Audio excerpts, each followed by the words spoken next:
Welcome to the National Sports Center for CTN coverage of Minnesota Thunder soccer. Tonight, the Thunder welcome the Portland Timbers in a non-division game. Joe Young and Christian Nicale on the sidelines. And Christian, a big task in front of the Minnesota Thunder tonight, stopping one of the hottest teams in the league. They've won 4 straight games. In fact, 7 of their 8 games. They're a very, very good team. The Thunder have a plan for them. The Thunder have lost quite a few games and they appear to be struggling, but they're still in first place in their division.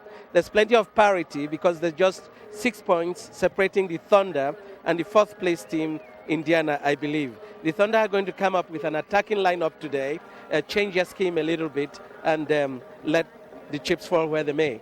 Now, these two teams have seen each other once before. It was early in the season when Portland kind of got off to a rough start, but the Thunder went out to Portland and able to come away with a 3-0 victory, hoping to repeat that again tonight. Well, the coach knows that that is a game that is in the past, but he has also reminded his players that they are capable of beating this team.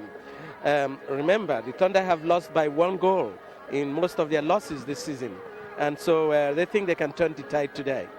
Well, we'll see very soon if they will be able to do that. The Minnesota Thunder and the Portland Timbers next on CTN.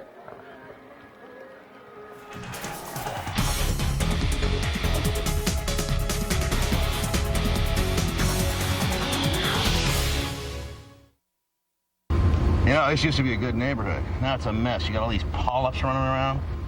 Stick it in the devil.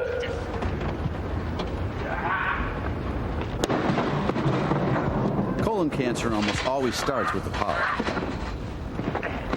Get the polyp early and stop colon cancer before it even starts. Where'd you think you were running to, huh? I didn't even see you guys there.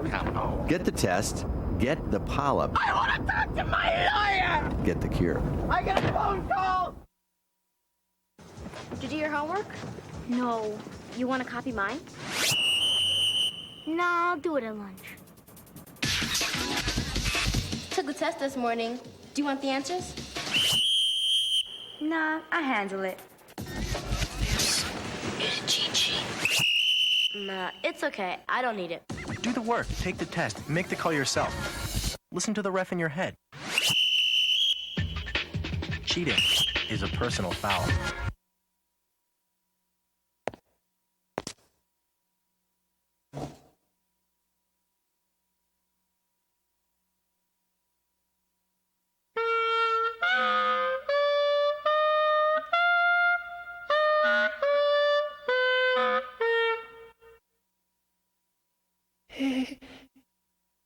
I'm handsome. Fact: fine arts activities can increase a student's self-esteem. A message from the Minnesota State High School League.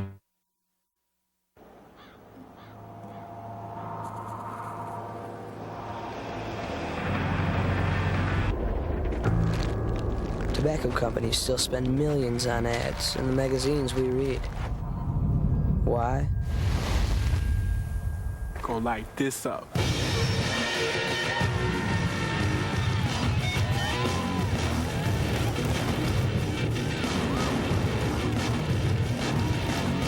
Target market. Following the tragic events of September 11th, there have been hundreds of violent attacks against innocent Americans. Remember what that flag you're waving stands for. Remember, please stop the hate. We're stronger when we are united. Remember what that flag you're waving stands for. One nation. Under God. Indivisible. With liberty. And justice. For all. In America, there's either room for everyone, or it's not America. Don't pick the wrong fight. Let's keep America land of the free. Stop the hate.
unbelievable crowd on hand for tonight's game between the Thunder and the Portland Timbers. This is the beginning of the Minnesota Youth Soccer Association State Tournament here at the National Sports Center, which is why we have such a large crowd. Christian, an even bigger crowd here tonight than the one we saw a week ago during the USA Cup. Yes, indeed. This is for the young people of Minnesota who have performed admirably all season and are being rewarded by being offered a place in the state championship, the Chevy Cup. Take a look at how the teams will start out in tonight's game, starting with the Portland Timbers. In goal, Josh Saunders. The defenders in front of him, Nick Downing, Gavin Wilkinson, Aaron Heinzen, Hugo Alvarez. In the midfielder, Brian Witters, Scott Benedetti, Jake Segar, and Lee Morrison. The forwards are Byron Alvarez and McKinley Tennyson. And there's a look at their head coach, Bobby Howe. As we mentioned, in control of one of the hottest teams in the A-League, winners of their 9 of their last 11 games. And the Portland Timbers will have the opening kick in tonight's contest.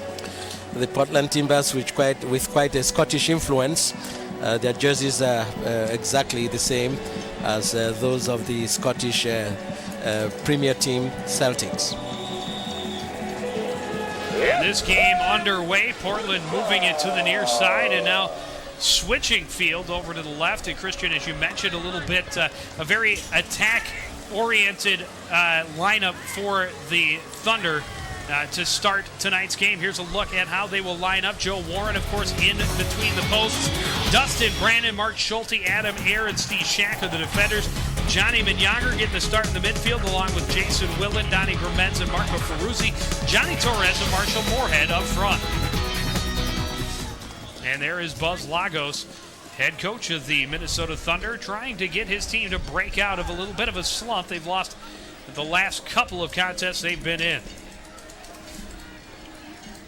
And the Thunder in control at midfield now, trying to get something started, but so far haven't seen him try to push the ball up into the Portland end as of yet. You see Portland using a lot of players downfield. This one pushed ahead of Johnny Torres, played back to the goalkeeper Saunders, and he boots it back toward the left side. And now back toward the middle of the field, tracking it down, Donnie Grimenz. He'll play it back to Joe Warren. And Warren putting a big left boot into it. And a foul called against the Portland Timbers as they were fighting for position a little bit. Johnny Torres got pushed off the ball. There's a look at our officials. Of course, this taped earlier. Marcel Yonen, Bob Peterson, Kip Jackson, and Jeremy Schroeder, the officials for tonight's contest. And now Torres with a chance from about 45 yards away.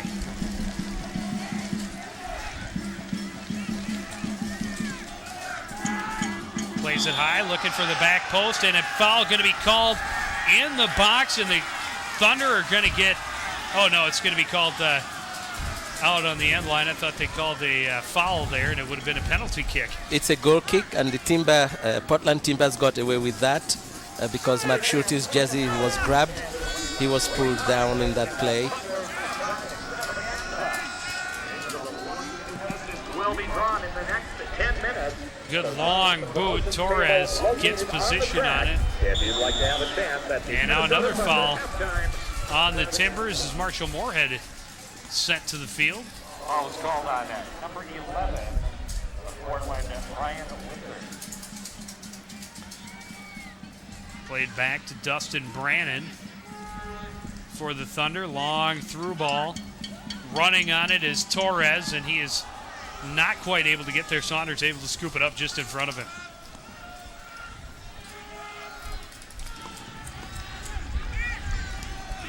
A very different strategy. Christian, as you mentioned, a very attack-oriented lineup for the Thunder coming in, but a different strategy than we saw against the Seattle Sounders, just skipping through the midfield and trying to pass straight from the defenders up to the forwards for the Thunder. Yes, indeed. With with under 4 minutes gone in the game, each of the goalies has touched the ball at least twice.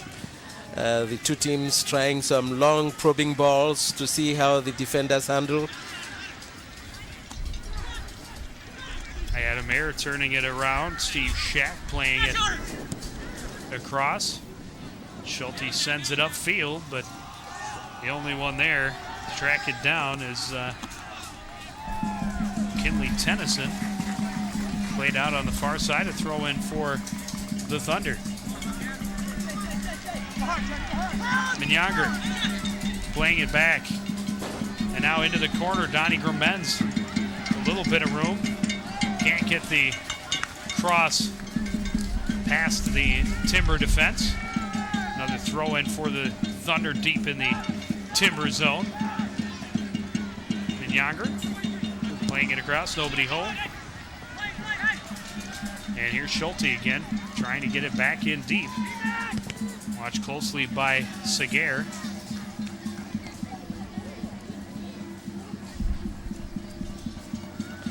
The Thunder looking quite impressive earlier in this game. This, of course, has been characteristic of their play all season. And the coach would like them to have something to show for by the end of the first half. A convincing lead, more than one goal. Teams tend to contain the Thunder in the first half and come out in the second half to end up with a win. Hence, they've had what could possibly be a losing record. I believe 5 wins and 4 losses at home. Whereas on the road, they have a commanding 5 wins and 1 loss. Ferruzzi near midfield, being tracked down from behind by Seguer, but he gets it into the corner. Moorhead looking for some room, left footer blocked away by the Portland defender. It's Aaron Heinzen. Minyanger can't settle it. Ferruzzi a header. Torres a header. Back away. Heinzen getting it back toward midfield. Brannon settles it, gets it to Schulte. And now the passing opening up a little bit for the Thunder. And that one didn't connect. A little miscommunication between Steve Shack and Adamair.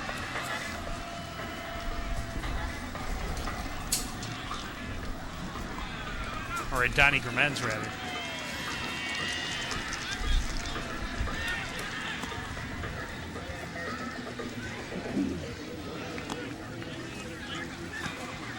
Ferruzzi to Minyanger. Tried to get it through to Torres, knocked away. Ferruzzi will track it down for Minnesota.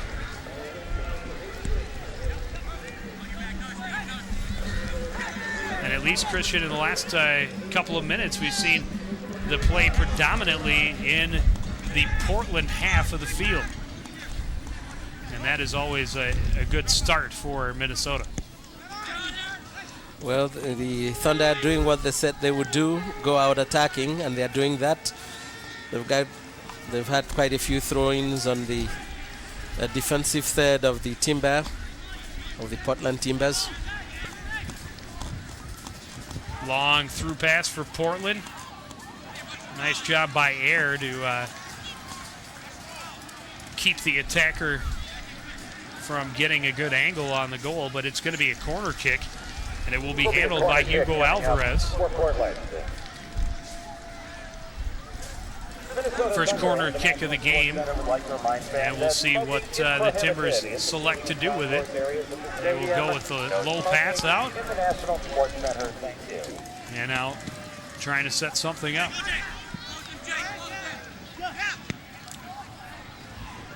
Long shot goes well wide. Alvarez keeps it from going out the sideline. Or no, he didn't. Didn't quite succeed. Valiant effort. It's going to be a throw-in again to the Thunder.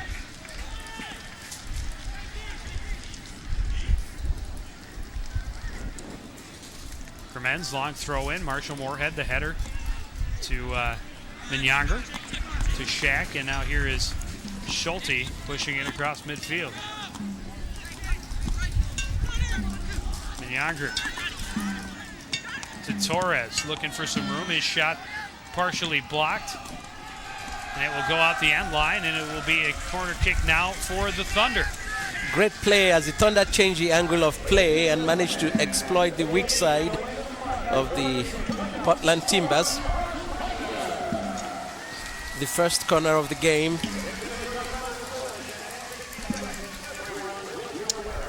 We will see how they select to go with it. We saw him use a couple of different strategies on their corners last time. This time going for that back post, a header, but just missing. Nice job by Dustin Brannon to get in there and get the position.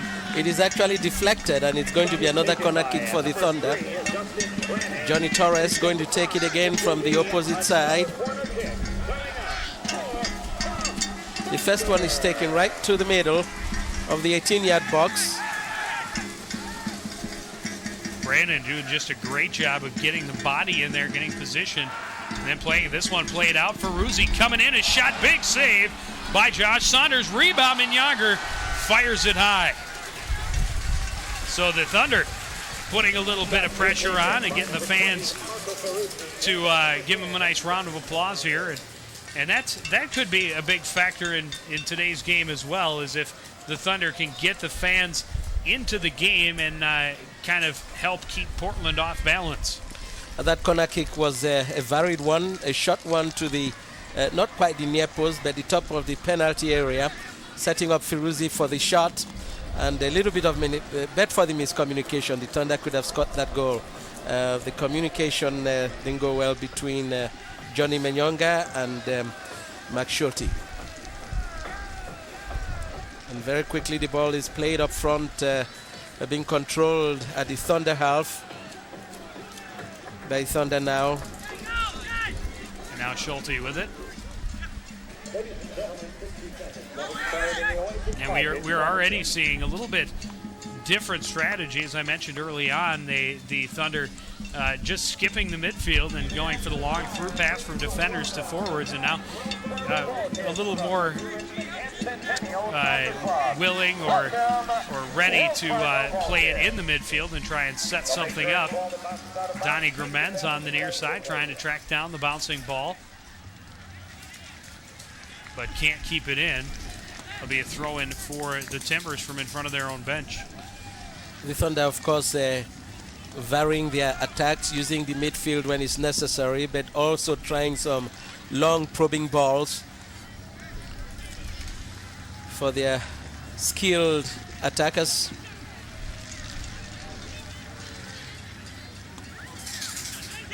Schulte looking for an opening. We'll play it to the far side. And now Torres slowing it down just in the Timber side of the field.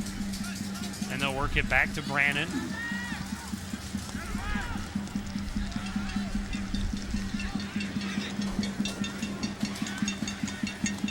Air moving it up, running into Alvarez a little bit, getting some help from Torres.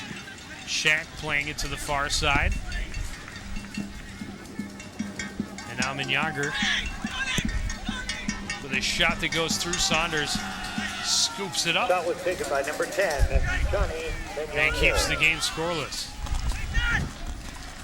Thunder seem to be very patient so far in this game as far as setting it up, making sure that they're going to get a decent shot on when they can. That's correct, and the ability to change the angle of play, moving the ball from one side of the field to the other, using their defenders to attack. They're actually playing with a diamond defense, having Adamair stay back, stay put, and making it extremely difficult for the attackers of the Portland Timber to make penetrating runs straight down the middle. There's a chance going into the corner, the Portland Timbers, but no angle for Jake Seguer to try and get it back in front. And it will be a corner kick coming up. Here's a look at the standings in the Pacific Division. Portland trailing the Seattle Sounders by 5 points. They are 11-8-0, but remember, 9 of their last 11 games they have won. So really rebounding. And there you see the Thunder on top of the Central Division with 10-6 record. Corner kick headed away by the Thunder defense. And now offside called on the Timbers. And we might add very quickly that the Thunder have played at about 4 fewer games than the Portland team. Hence the disparity in points between the two divisions. Green Honda Accord, EKK 658. Long boot by Warren, but Heinzen wanted to get up and get a header on it. Thunder with the throw-in for Ruzzi in the corner. Cross pass taken away by Saunders. And not able to get a lot of angle on that was Ferruzzi.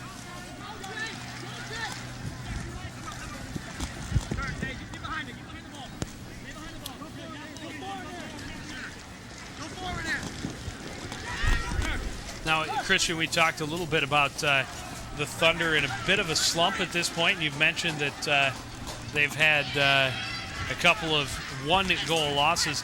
How does that affect their mindset coming into a game like this? Well, these are professionals, and I'm sure the coach manages to keep them focused, to tell them that these games could have gone either way, and that the fact that these are just one-goal games means that they can win games. And frankly, it's just that they haven't put their chances away. Torres, tough angle, looking for someone on the back post. Nobody there. Gramenz in there fighting for it, but it's going to go out, and it'll be a Minnesota Thunder throw-in. And Gramenz will quickly get it to Minyanger. It comes all the way back to Brannon, and now Schulte at midfield.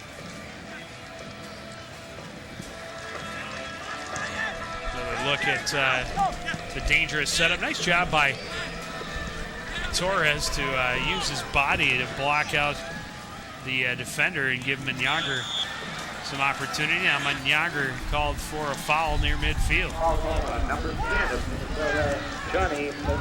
The referee playing advantage at that time, as he did for the Thunder earlier. Tennyson leaving it back for Alvarez, trying to play it to the far side. Not much on that shot by Seguer, and easily handled by Joe Warren. Minnesota Thunder would like to take this opportunity to recognize their long. Here you see the time, 16 minutes in, about a third of a way through this first half. No score between the Thunder and the Portland Timbers, and Portland really hasn't had many real threats on the Minnesota net quite yet. Thunder with a couple of good scoring chances early in the game, but of course, as you see by the scoreless tally, that they haven't been able to put one away yet, and that's what we saw, Christian, against in the Seattle game, is the Thunder able to put on a lot of pressure, but just unable to put it into the net. That has been their problem. They're playing well in the first half, not having much to show for, and allowing the other teams come out in the second half with a little pressure and putting the game away. The Thunder want to avoid that today, but the goals are yet to come, even with 17 minutes gone. And by the way, Brian Winters, who plays for the Portland team in the midfield, used to be a Thunder player. Now playing against his former teammates. Donnie Gramenz on the near side, working against a couple of defenders. Alvarez comes in and breaks that up. Now gets it back. Shaq slides it away out of bounds.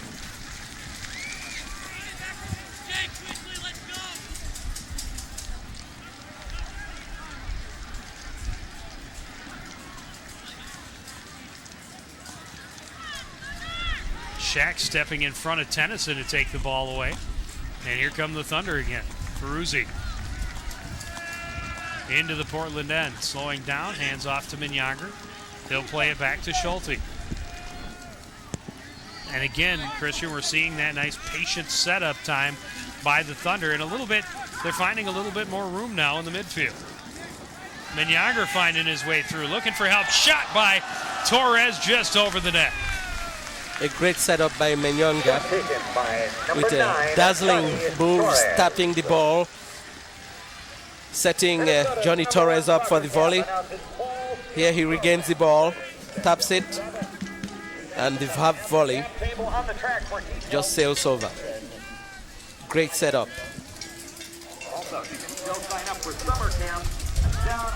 The Thunder regain the ball in the middle. Firuzi moving the ball, dribbling in alone. The pass is too far for Johnny Torres. No problem for goalkeeper Saunders. And a long punt to the other end. Brandon will get the header to Schulte, but he's got his hands full with the Portland attack.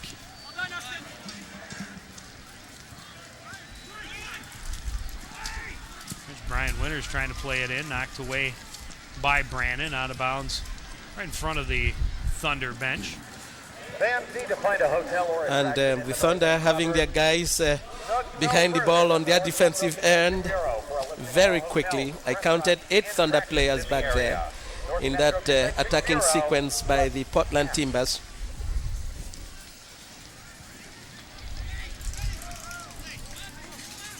Now Portland working it back near the midfield. Lee Morrison playing it over to the far side.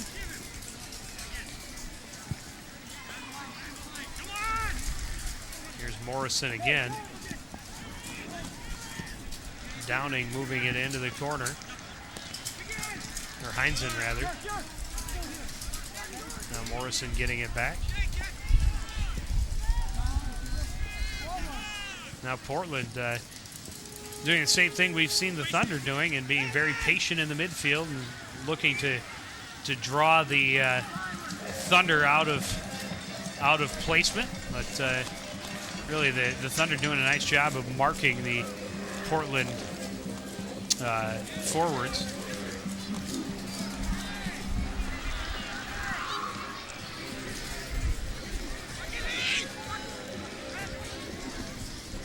Tennyson playing back for Morrison. Pass doesn't connect with Downing, and here's Donnie Germens wearing the captain's armband for tonight's game.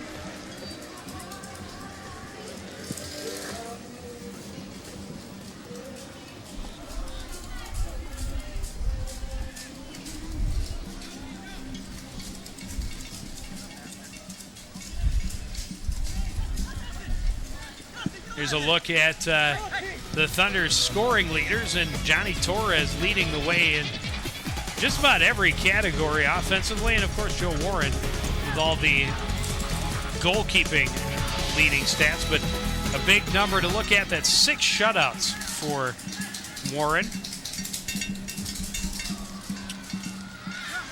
And he is at least going to keep the Thunder in most games and give them a chance to win. Nice cross pass to the far side. Played in, and a nice save by Saunders. Great look from Donnie Germens cross the field.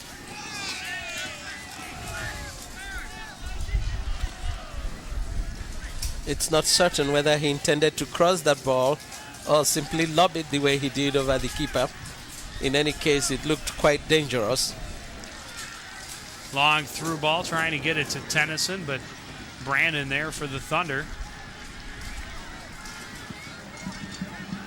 He boots it back out near midfield. Wilkinson gets it right back. And the Thunder giving Portland a lot of room in the midfield now. Another long through ball, and again tracked down by the Thunder defense. So this is going to be a foul called on the Timbers. Foul called on number 15 of Portland, Byron Alvarez. Byron Alvarez picking up the foul as he gets a little too aggressive and puts Donnie Germens on the turf. Nice steal there by Menyanger.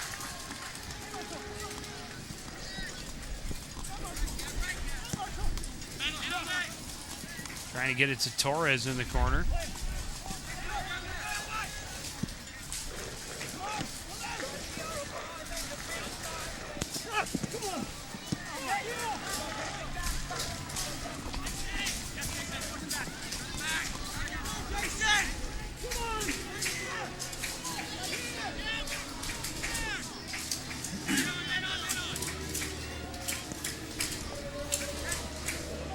Timbers working it in the midfield. Another long pass, trying to get it ahead for Alvarez, and tracked down by the Thunder defense. Warren putting the boot on it and putting it right back into the midfield. Getting the head on it there was Lee Morrison. Heinzen stopping it up. Ferruzzi playing it back. Now Adam Ayer on the near side for the Thunder as they play it from one side of the field to the other.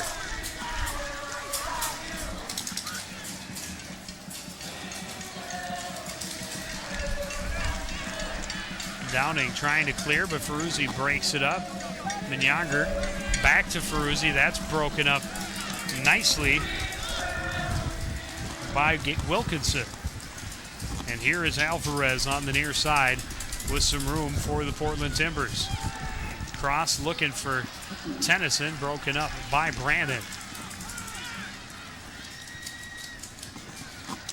25 minutes into this interdivision game between the second place Pacific Division Portland Timbers and the Central Division leading Minnesota Thunder.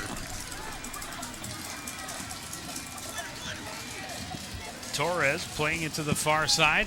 Cross coming back and a chance right there. Taken by number 16, Jason Willen. But Willen able to get a lot on it, and Saunders making the save. That's a very dangerous opportunity for the Timbers. The pass just a little bit in front of Byron Alvarez. Another look at the chance for the Thunder. Great pass. And it, I guess it was Jason Willen. But it looked more like a pass, and they just a little too far in front, and Saunders able to hop on top of it. Corner kick for the Timbers, broken up by the Thunder, and here's Minyanger on the run. Torres knocks it back to Ferruzzi.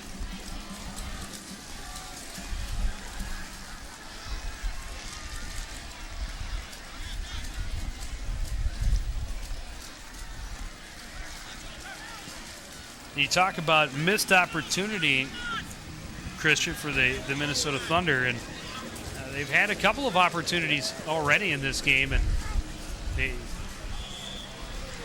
they just haven't, again, been able to finish things off. The pass is not quite as crisp as they would like, and get a little far in front and giving Saunders a little bit easier time. Well, what the Thunder have been trying to do, especially on the right side with Jason Wellen, is try to lure the goalkeeper into setting himself up for a cross, faking the cross and shooting the ball in goal. But the goalie hasn't bought that. It's happened about 3 times. Hence, great opportunities have fizzled in that regard.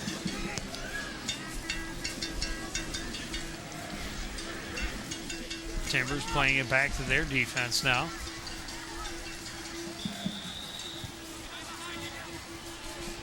Alvarez taking off the ball, foul called on the Thunder. And the referee does not allow the quick replay by Brian Winters. Number 11, the ball will be brought back.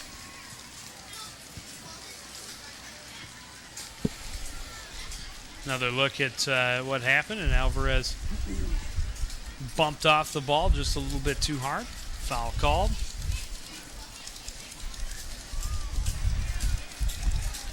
Now the Timbers with a free kick near midfield. Taken by Gavin Wilkinson. Quickly turned right back around by the Thunder.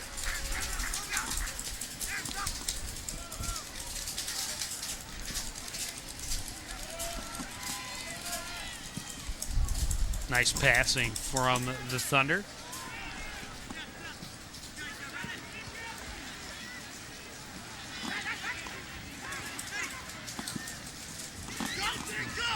Benedritti playing it to the far side.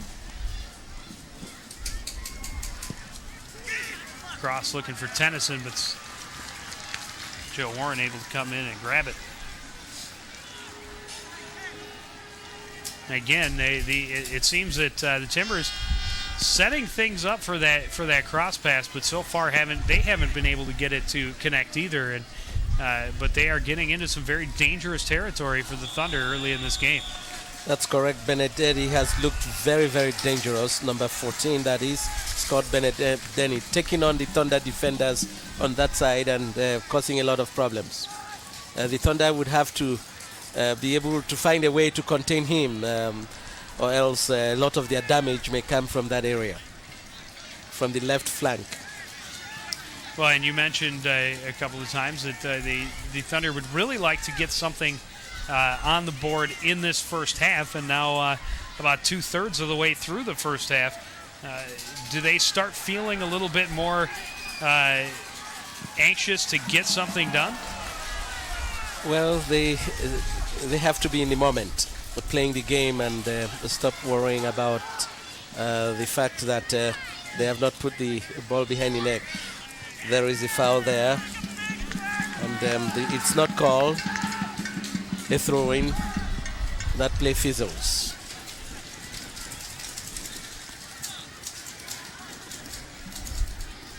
Shaq looking to the corner for Ferruzzi, and he's going to be called offside. Offside, Minnesota. Hey fans, are you having trouble watching the game? Because all you can think about are those cool here's they're serving on the track. Well, for crying out loud, go get one before you miss all the action. Check out the new and improved Green Mill Beer Garden down on the south end of the track. Howe of the Timbers, and he's got to feel that, the strange thing about, I don't know if it's a strange thing, but one of the things about soccer is the momentum and the feel of the game can change so quickly. Just catch someone out of position once, and that could result in a goal and could be the difference in the game. And that's really what we saw in that Seattle Sounders game last week. The Thunder had all of the momentum, and it seemed to be the aggressors in the game, and Seattle found one mistake, capitalized on it with a quick counterattack, and that goal was the only one scored. Same thing with the Raging Rhinos several weeks back. And the Thunder looking impressive again today. There's going to be a throw-in for the a corner kick. The Portland Timbers getting ready, setting themselves. Going again for that back post. It goes all the way through. This is going to be called a handball. It's kind of a late whistle. You heard half of the Minnesota Thunder players and probably most of the bench all at the same time yell out handball. And actually, Wilkinson had a chance to settle the ball before the whistle blew, but eventually the call was made. Better late than never. Especially in such a dangerous spot. Here's a look at what's coming up for the Minnesota Thunder as far as home games here at the National Sports Center. The Indiana Blast in town on Saturday, the 2nd of August, and then on Thursday, the 14th, they will welcome the Patriots from El Paso. There's a shot right on for the Thunder, another diving save for Saunders. Not a whole lot on it, but good positioning and making Saunders move a lot from one side to the other. He dove full length on that grounder from Johnny Menyonga. Great setup by Johnny Torres. Good save. Right down there by Chip. Chip is waving. So if you hear your name read, you know where to go. Nice pass, Foul Chip. Called on Shaq in midfield, and good sportsmanship. He knew right away it was his former Minnesota Thunder player Brian Winter that went down, and he quickly apologized, said, sorry, I didn't mean to take you out like that, but it'll be a free kick for the Timbers. Wilkinson sends it down into the corner, turned right around by Adam Ayer. Out of bounds in front of the Minnesota Thunder bench. Adam Ayer clears it off the danger zone as McKinley Tennyson, a prolific goal scorer, applied pressure. The Thunder control the ball. There's Max Schulte. Schulte looking for the long pass up to streaking Torres, broken up by Aaron Heinzen, though.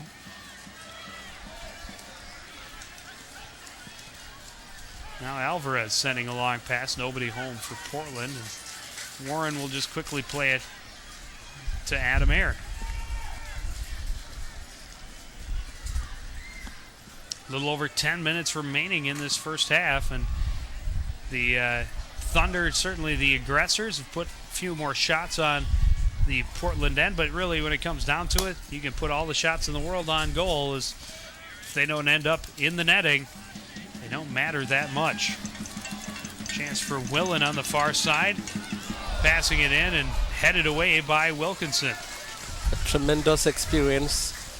Wilkinson. That ball is, that cross is beautifully taken on the right side. And Wilkinson prevents stricken Torres from latching onto it for what would certainly have been a goal. Torres certainly in good position right on that back post, and this time it really looked like a good cross was going to get through to him. Off the corner kick, the Timbers able to get the header on it and turn it upfield. And Torres was behind the defense on that play and had great position, but Wilkinson just a great job to hustle back, get in the way, and head it out of danger. And I believe it may have been Wilkinson who got a header on the corner kick as well.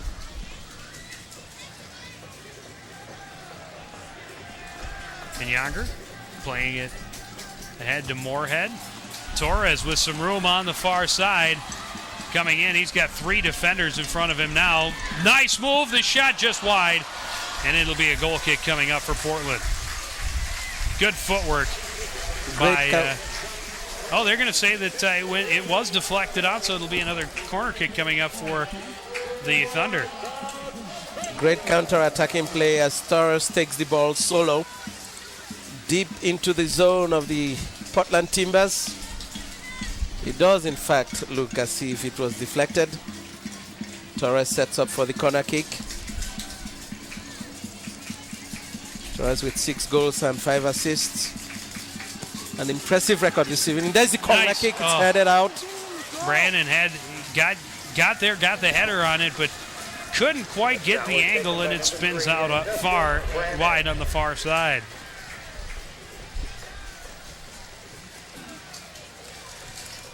The long corner kick is taken. The ball is headed out. He jumped high enough, got his head on it, tried to flick it to the corner. Didn't quite get it right. Goal kick. There we see it again. There would have been absolutely no chance. Not for Saunders. Hugo Alvarez was watching the back post, but if it's got good placement on it, that's a goal.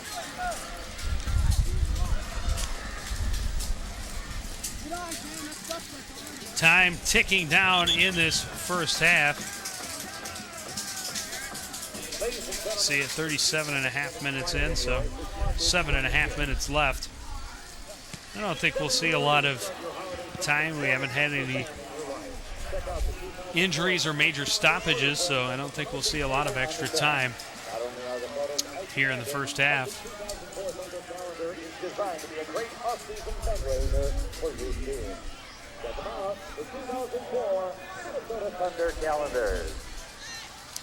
Byron Alvarez playing it to the near side for Downing.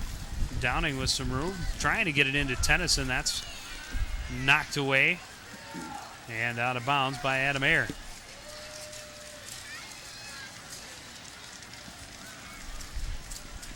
Played back into Tennyson, and Ayer just doing a great job marking him. Long pass, Torres going to be called offside. Not much question about that one. He had 3 or 4 steps on the defenders. He ran too quickly before he was able to synchronize with Johnny Menyonga. By the time Johnny Menyonga took his head up to determine the angle to which he should pass the ball, Torres was already making his run. He should have delayed a little longer.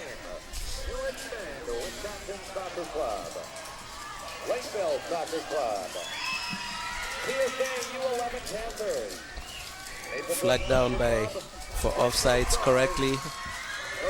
And the Portland Timbers taking their time. They've managed to weather this Minnesota storm in the first half. Probably studied some of the past Minnesota tapes.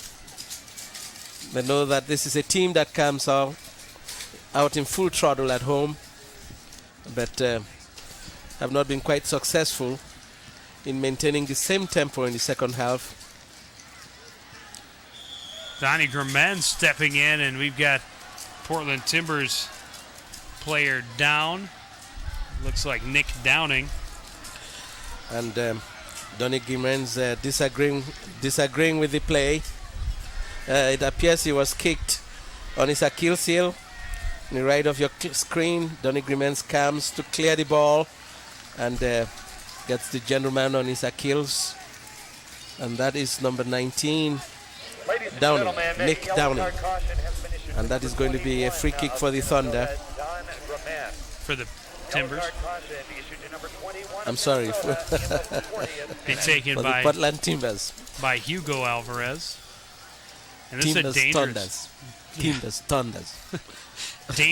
dangerous spot for it, about 25 yards out, going for that back post. A little too much on it. They try to head it back toward the middle. Now it's very dangerous territory. Air finally getting a header on it, turning it around, but the Timbers rather, trying to settle it near midfield. Benedetti getting it to far side for Heinzen and played into the middle.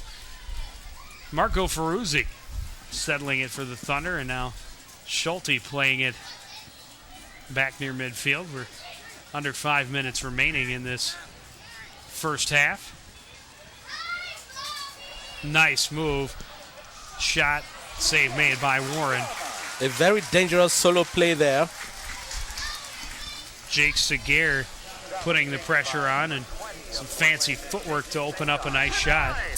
And we said earlier that if any damage was going to come upon the Thunder, it would come from that side. The Portland players have been just absolutely superior in their handling of the Thunder defense on that flank. It's going to be a goal kick to the Portland Timbers. Thunder sets up.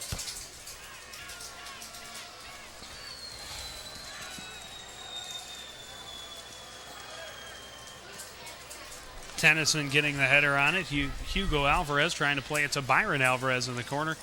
Adam Ayer there to break it up and put it out of danger.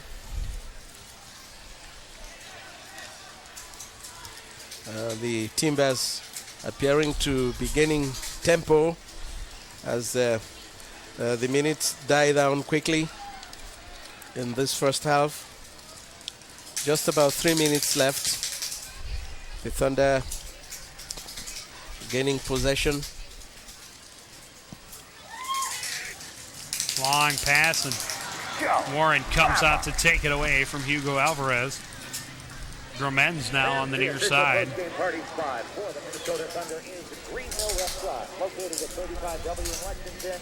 And now we are starting to see the Timbers with a little more force defense in the midfield, not giving the Thunder a lot of time to set up. Nice job there by Aaron Heinzen. Take that pass away from Jason Willis. And that'll be offside on Alvarez as Brandon broke up a pass to him and went back, and Tennyson tried to get it right back to him, but it's offside. Coming up at halftime, an interview with head coach of the Minnesota Thunder, Buzz Lagos. We'll also have first half analysis and highlights, along with scoring summaries and statistics. Of course, at this point, that scoring summaries will be very short. There's a look at Coach Lagos. He has to be happy that his team is not behind at this point, but maybe a little bit disappointed that they have not been able to take advantage of any of their opportunities, and they have had several here in the first half. Willen on the far side. Looking for that top corner, but sends it over, and it'll be another goal kick coming up for Portland. And he's done that repeatedly. His play has become predictable. It is very important that he varies his play, fakes that shot, and makes a pass, because he had Johnny Menyonga open in the middle for an easy layup. That was not to be. Ferruzzi on the back post as well.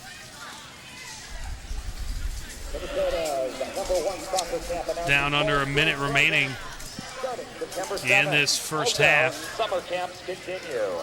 Stop by the camp table on the track. Bouncing ball settled by Tennyson. Hugo Alvarez playing it back to Winter. Trying to get it ahead to Byron Alvarez, but broken up. Tennyson gets it to Alvarez now. Alvarez with some room. He's got a shot save made by Warren. And the Thunder fan on the clear, now clear it. And that's probably the best scoring opportunity we've seen for the Timbers so far in this game. And much better than the chances that the Thunder have created. This is that Timber attack wreaking havoc on the Thunder defense, deep in the Thunder zone. A point-blank save. We're going to have 1 minute of extra time in this game, but somehow the Thunder have got to figure out how to contain this team. 1 minute of stoppage time.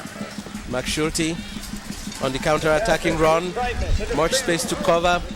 Places the ball beautifully to Torres, who takes on a defender. The time is running out. The Thunder still in control of the ball. Johnny Menyonga.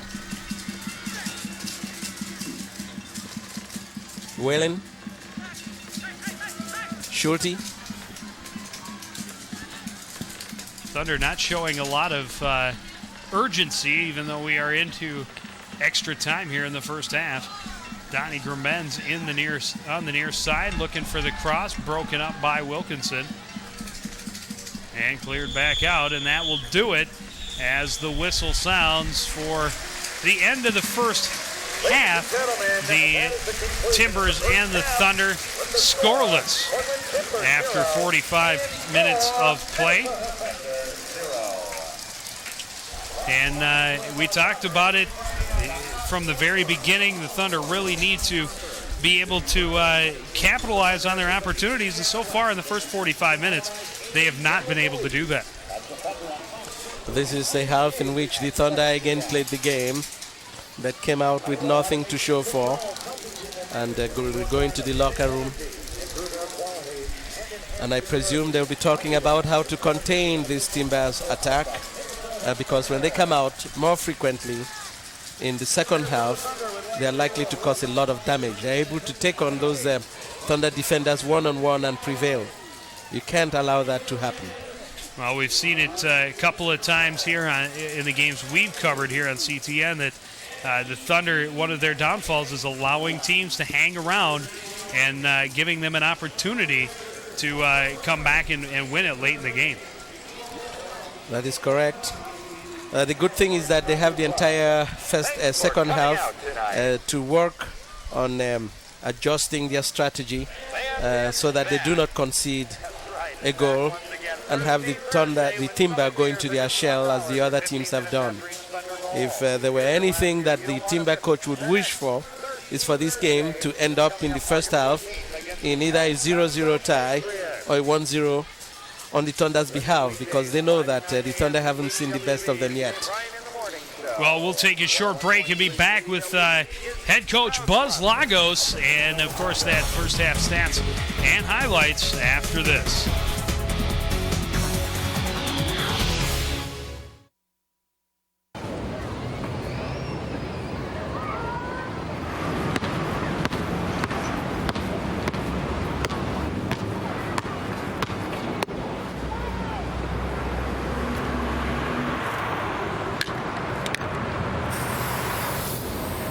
Thousands of kids in this country have everything it takes to go to college, except the money. The United Negro College Fund. A mind is a terrible thing to waste. Go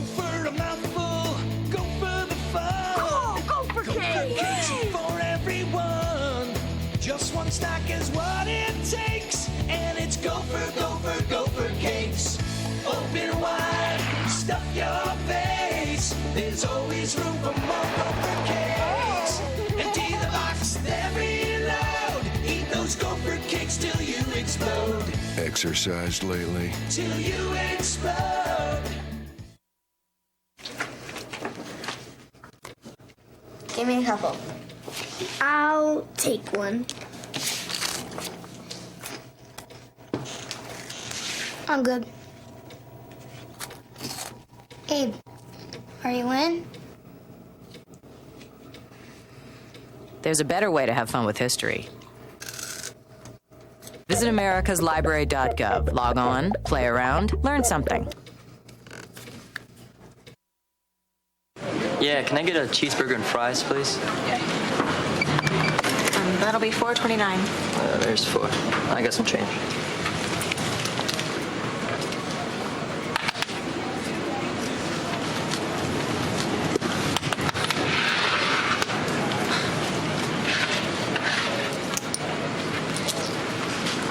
Your burger should be up in a few minutes.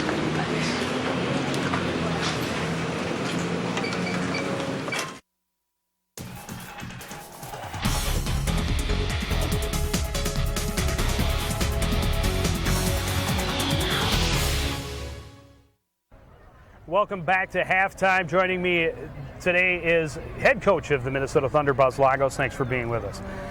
First question, after last season, a little bit disappointing. This season, so far, so good. Yeah, this season, we're doing quite well. We're 10-6, first place in our division, and playing some very good soccer. This little stretch these past couple weeks, a little bit of a lull. We lost 2 1-0 games, one to Syracuse in the Upland Cup and one to Charlotte in a regular league game, but we're ready to bounce back. And coming in, as you mentioned a little bit, a couple of losses, you're trying to rebound today. What is kind of the strategy to get things back on track? Well, the main thing we're doing, we're putting actually our 4 best attacking players in the field at once. So we've got up front Marshall Moorhead and Johnny Torres, attacking sort of a dual attacking midfield role, Marco Ferrucci and Johnny Minyonger. And we're just going to go for goal, try to get some goals out of this, and hopefully our defense will hold up. We've got Steve Shack in the defensive midfield spot now. I think it's going to be a good, solid team that's going to play a good game tonight. Now, last time we did a game was during the USA Cup. Today you've got the Youth Soccer Association state tournament here. How big is it for the players to have a bigger crowd here? It's just a great atmosphere. It just picks up their energy. They want to please the crowd in a sense. They want to play well and entertain them because they want them to enjoy what they're seeing, and also they want them to come back and see more. Now, you've already played Portland once, very early in the year. Portland kind of started off kind of rocky, including the 3-0 win that you guys had over them. Yes. But now playing some of their hottest soccer in the league. They are the hottest team in the league right now. They've won 9 of their last 11, I believe, 4 in a row. They're really on a roll. The overtime game against Cincinnati the other night, they're going to be a handful for us. What is your strategy as far as trying to slow them down? Well, our strategy tonight is actually try to attack them, not slow them down so much as sort of get in their way, create real ways to score goals and get them back on their heels. And once we do that, then just sort of take control of the game. Now, the last game we did was the Seattle game, and it really looked like you guys had the momentum going. You were the team, the aggressor, and then all of a sudden it was Seattle that got kind of a counterattack goal. How do you keep your team from getting demoralized when something like that happens? Well, it's not so much getting demoralized as it drops you down a little bit, but it also picks the other team up. So it's a combination of you dropping a little notch and they're picking up a notch, and suddenly they're now in charge of the game. You've just got to get that resolve to keep your notches up and not let it drop down, because they're going to pick up because of their energy and enthusiasm. So you just try to be mature and strong, and it always comes down to playing tough defense after a goal, either way. Just because if you give up a goal, then you can't let your defense hang their head. You got to be tough again. If you score a goal, they're going to come at you. So you have to play tough defensively while you weather a little bit of storm as they come at you to try to get that goal back. Now, obviously, tonight's game, not a division game. How important is it to win games not only in your division but also against teams like Portland? Well, right now we're 6 points up in the loss column on Milwaukee, and that's the one we're worried about the most. We play them next Thursday.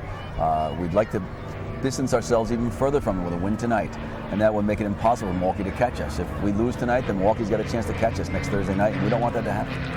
Now, of course, as you mentioned, we're getting towards the crunch time for this season. How do you feel about the way your team is playing, and what kind of things do you think you need to work on a little bit before the end of the season? Well, overall, we've been playing well. I'd say this last month, we actually just before the Seattle Open Cup game, we did won 3 of 4. We're doing pretty well. And since then, now we've lost 3 of 4, and it's just a little bit down. We just pick one up. We need to score some goals, get a couple of wins, and then we'll be on our way to the playoffs. And once you get to the playoffs, of course, it's win or go home.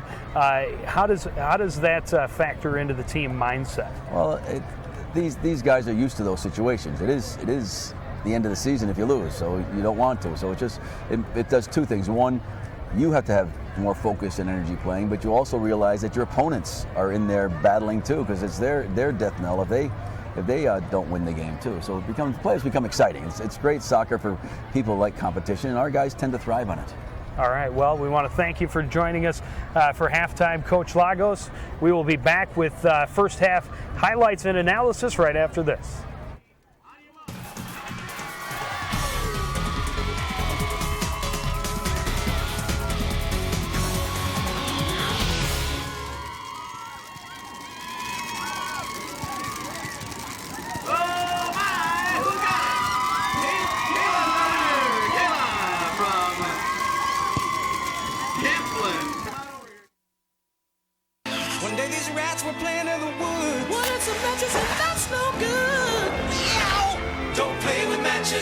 Don't play with fire.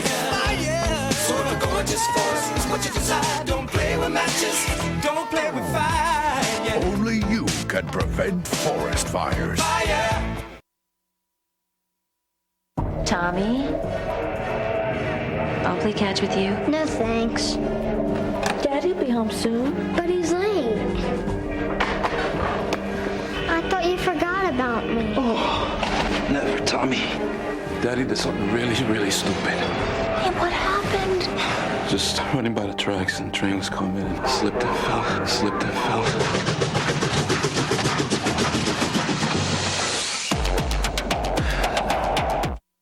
I'm made of skin and bones. I'm made of muscle.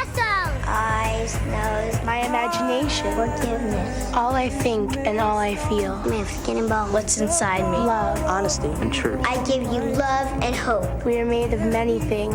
Every piece is special. Please help prevent child abuse. I am strong, powerful. So what are you made of?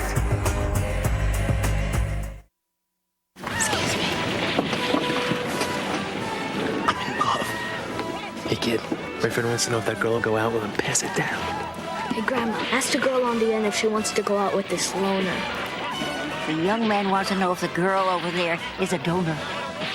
Somebody wants to know if you're an organ and tissue donor. Yes. Hey, me too. Are you a donor? Make sure your family knows your decision so there's no question later. Lots of my friends have already had sex and they're going into 8th grade. Temptations, peer pressures. Me and a lot of boys think about one thing. People who have older friends or older brothers are like, show you movies and stuff like that. I have been asked once. I wonder what she wants to do, They think that they get attention by saying that they're not virgins anymore. He gets more exposed to stuff. My friends, they just really into boys. And you start seeing it, and then it becomes like a pretty normal thing.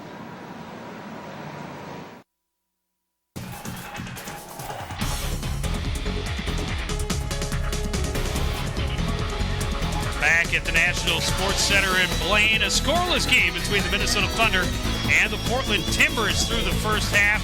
Joey Young, Christian Akale in the booth for today's game. And Christian, the Thunder have really done a nice job as far as pushing and attacking, but unable to get anything past Saunders. You're right. Territorially, the Thunder have played well.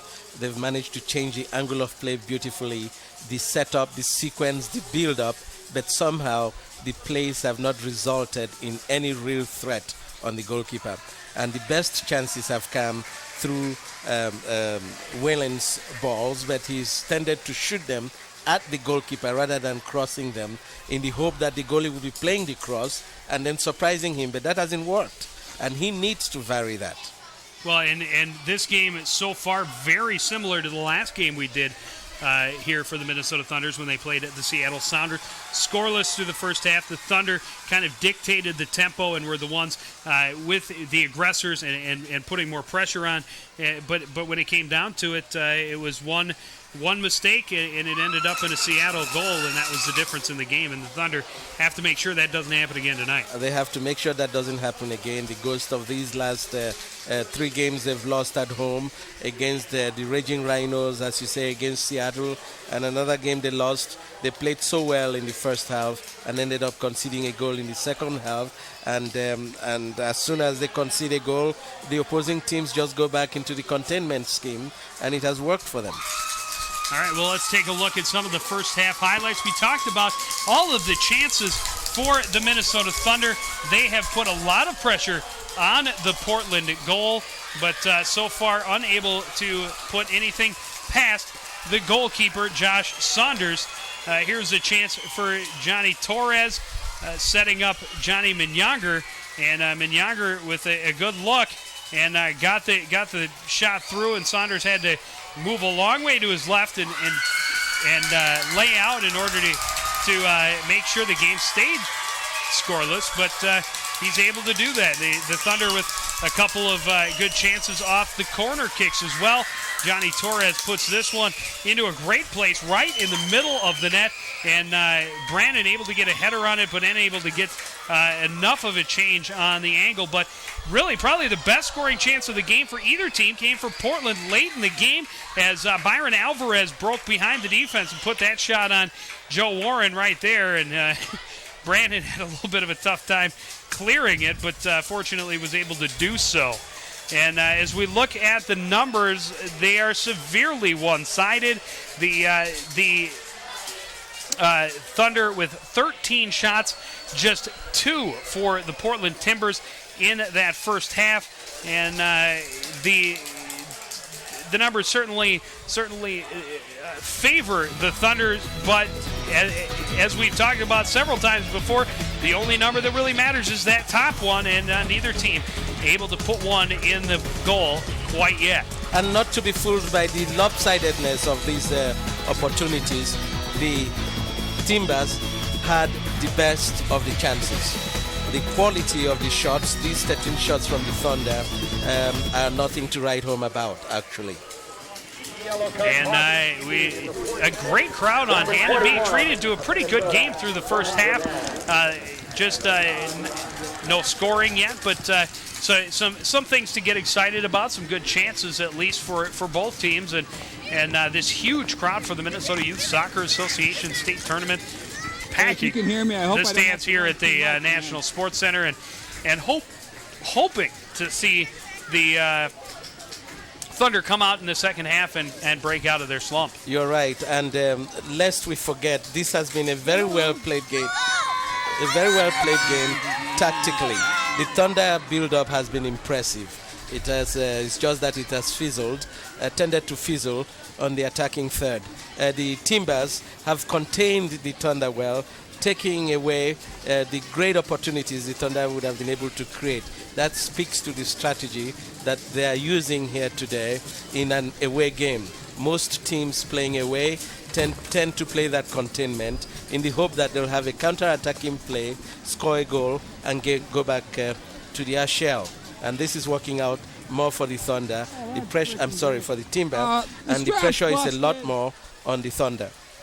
Well, we'll see if they can handle the pressure the second half between the Thunder and the Portland Timbers coming up next on CTN.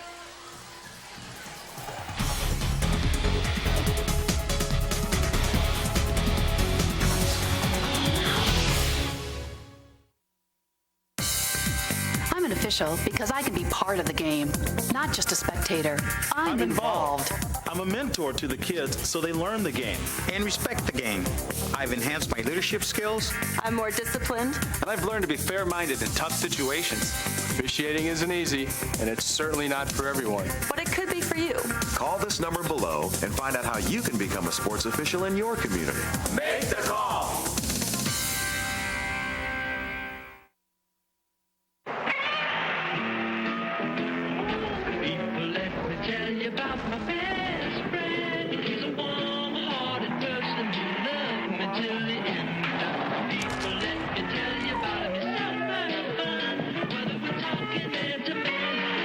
need to be bigger than life to be a good dad. You just need to spend time with your kids. It takes a man to be a dad. 428 Essex, polyp on the premises. 220, we're on it. Let's roll. In there. Yeah, we'll handle this, man.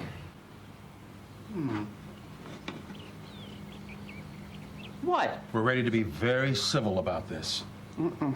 You never know when a polyp is going to show up. Get the polyp early and stop colon cancer before it even starts. Just get a test from your doctor. Get the test, get the polyp, Nice surgeon's touch. get the cure.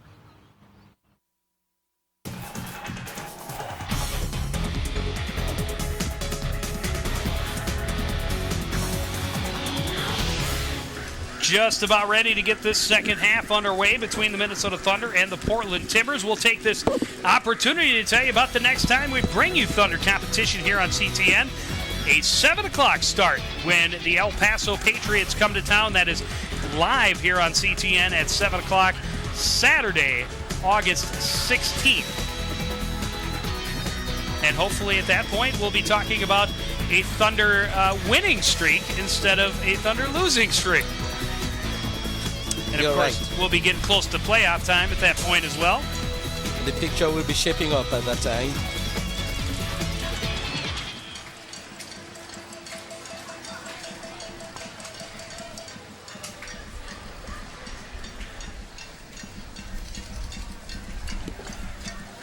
And the Minnesota Thunder will have the first opportunity to control the ball here in the second half. We'll look at Buzz Lagos, head coach.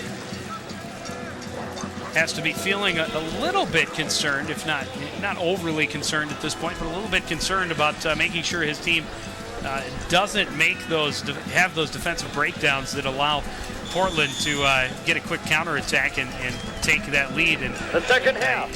You can only lose so many one-goal games before it starts to affect your mental state a little bit.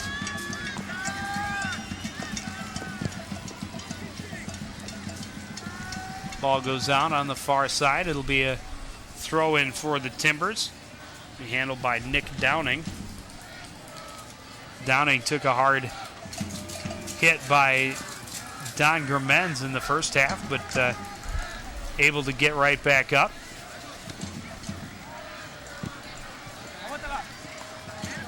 Byron Alvarez pressured by Adam Ayer near midfield. Thunder taking it back. Shack playing it back to Schulte. Willen, quick pass, touch pass, and he's going to get it right back. And now cutting it back toward the middle, looking for a cross. And this time broken up by the Timbers, but it'll go out the end line. It should be a corner kick for the Thunder, and Christian, he did kind of exactly what you said. He looked to pass instead of shoot this time. But the pass came in so late. The players had run into position. He held on to the ball a little too long, and they were trying to stay out away from the offsides position. He did the right thing, did it too late. Johnny Torres setting up in the far corner. Plays it to the short corner. Broken up by Brian Winter.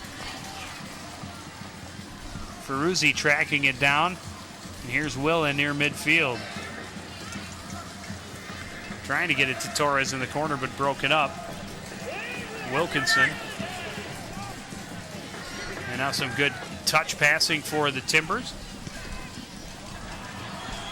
And this one's going to be called offside by Byron Alvarez. Getting behind the defense before the pass could come. Minnesota Thunder and the National Sports Center would like to remind from Jake Seguer. He didn't agree with the call, but not very often that you can disagree with the referee and get them to change their mind. It doesn't happen. That's a golden opportunity for the Timbers. Hugo Alvarez trying the cross pass, broken up by Max Schulte heads it out for a corner kick. Early in the second half, two attacking sequences from the Timbers. A great cross there. It's headed away, actually by the mayor, Steve Shack rather, who heads it out. The corner kick is taken. I'll go to that far post. Winter with his shot and a big save by Joe Warren. A great save indeed. And a great setup by Portland. Went to the far post and then quickly brought it right back to the near post for the shot. Interestingly, that hang time was not enough for the Thunder defenders to close in. These are some of the types of mental lapses that lead to the sorts of goals that the Thunder must avoid early in the second half.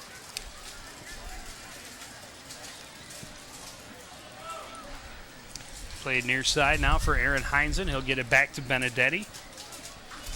He loses it. Here's Ferruzzi for the Thunder, getting into a good shot position. The shot, oh, just misses the goal. It was in fact deflected. Great left-footed shot. He gains a corner kick for the Thunder. Boy, that looked like it had goal written all over it.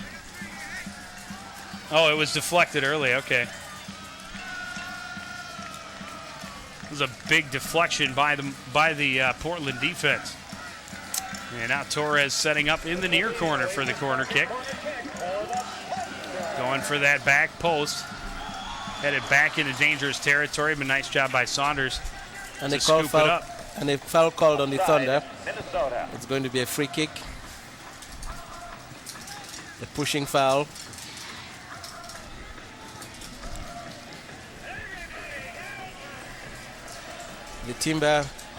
The Portland Timbers looking very dangerous in the early minutes of the second half. Well, they seem to be more aggressive early in this second half than we saw most of the first half.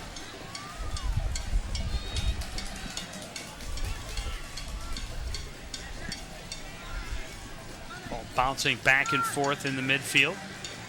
Minyanger now settling it and moving it for the Thunder. Willen playing it to Minyanger in the corner against Winter. And Winter's, yeah, that's going to be a foul that's called pretty much every time when you throw your opponent to the ground. And Winter's arguing that Minyanger tried to grab on, and he might have a little bit of an argument there, but again, you're not going to get the referees to change the call, especially when you seem to dump your opponent like that. So pretty close to a corner kick for Torres. He'll play it out to Ferruzzi. The shot, one-handed save, rebound, Moorhead hit the post, and now kicked out of bounds. The ball will be brought back. It was taken much sooner than it should have, and so even if it had gone in, it would have been called back. That explains why the Timbers, did not move. Apparently Torres went, by the way, it's a free kick, which is being taken like a corner kick. Two players standing on the wall. When the referee starts counting, he tells the teams to wait. There's the opportunity for the Thunder. A volley. Moorhead had a chance, or Ferruzzi rather had a chance, but it hit traffic in front. Minyanger trying to get it set up. Torres double teamed. Finally taken away by Alvarez, and still battling. A lot of pushing and shoving down there, but it's going to go out of bounds. And exchanging some words are Johnny Torres and Hugo Alvarez. Nick Downing finally comes in and gets in between them and says, you know, guys, let's break this up. And that was some of the most physical play you'll ever see in a soccer game without seeing a foul called, as they were pushing and shoving pretty good. And they were doing that, and obviously Torres lost his composure there.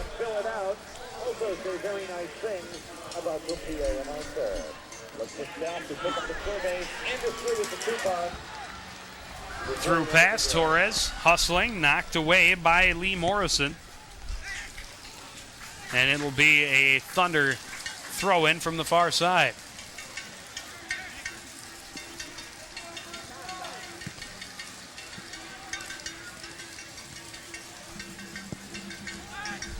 Long pass trying to get it into Moorhead, broken up. Schulte to Willen on the near side. Overlapping is Ferruzzi. He'll take it now. Cutting back toward the middle.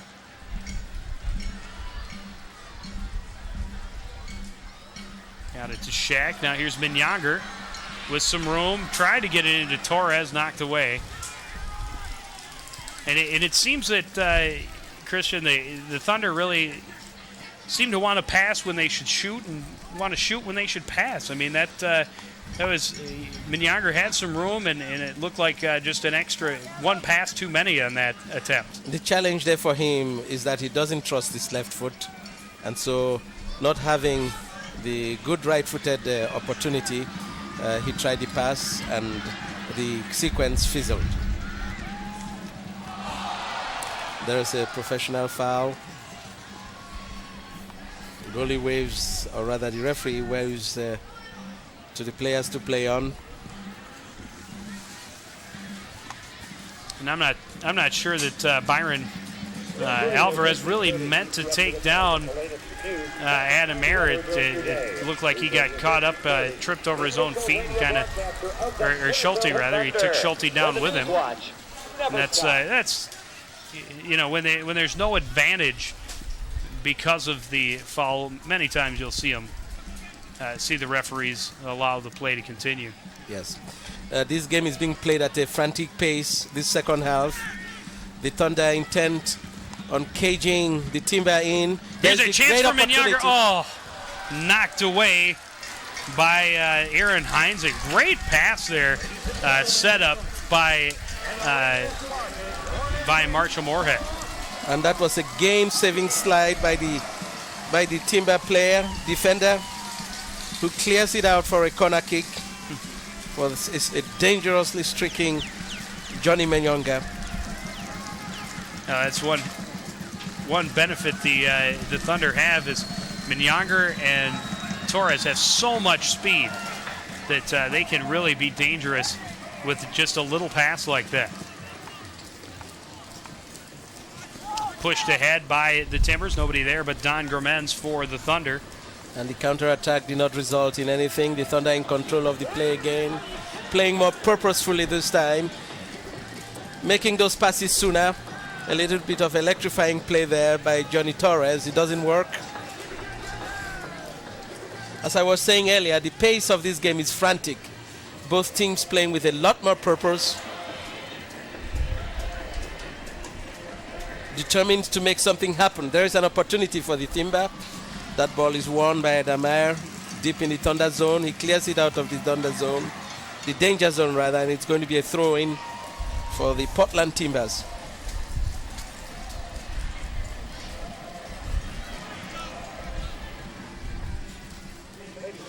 And they elect to go back and set things up. Hugo Alvarez. Tough time trying to get around Don Germans. Germans got some help. Taken away by Moorhead. He tried to play it ahead to Torres, but that's broken up by Wilkinson.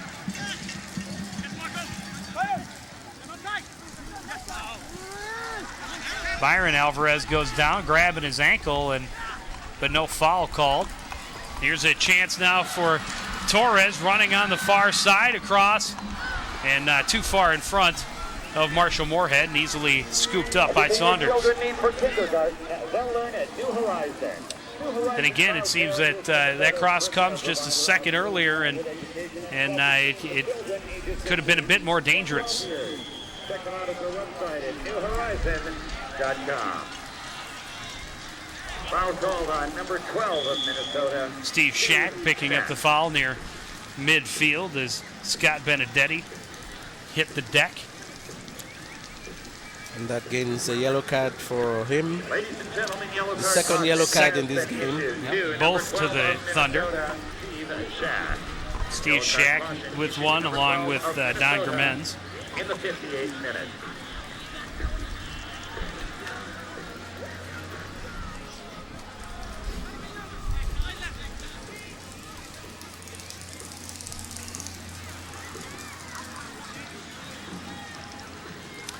And Benedetti will handle the free kick. Going to Alvarez on the in the far corner. Byron Alvarez, a turnaround shot, but up and over the goal, and it'll be goal kick for Joe Warren. That shows you the skills of some of these Timber players. A very difficult situation. He managed to control it and take the shot on the turn. That doesn't happen too often against the tight marking defense. And you can see 3 Thunder players surrounding him, but still able to at least put the ball toward the goal. Played into the Timber end. Ferruzzi playing it into the corner. Marshall Moorhead with an opportunity. Has to slow down as the defense is able to get there. Willen with a shot, not a lot on it. Almost skipped under Josh Saunders, though.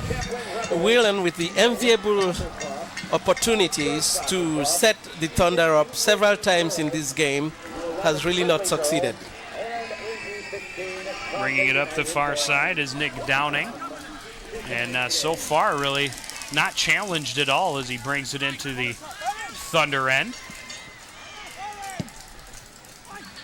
Playing it into Byron Alverson, who touch pass trying to get it to Tennyson. Tennyson tied up with Adam Ayer.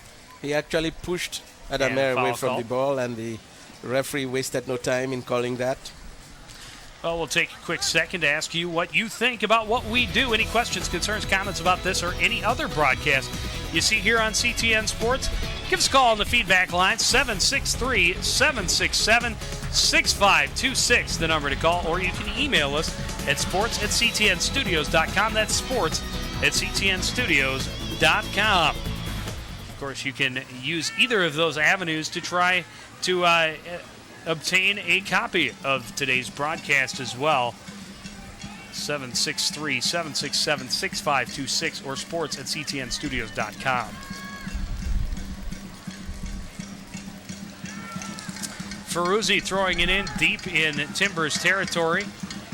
Bouncing around deep down in the end. Hugo Alvarez finally settling it. Watched closely by Johnny Torres, but able to get it back out near midfield. Adam Ayer stepping in to move it ahead. Steve Shack playing it back to Ferruzzi in the middle of the field. Now Shack to Willen. Into the corner. Johnny Minyonger. Cross pass, a shot, and not able to get enough of an angle on it was Marshall Moorhead. The Thunder players releasing those passes in a timely manner in the sequence. It would have been a textbook goal. Great cross, low for the near running, for the person running towards the near post. It sails out, but a good build-up. Thunder takes a long one.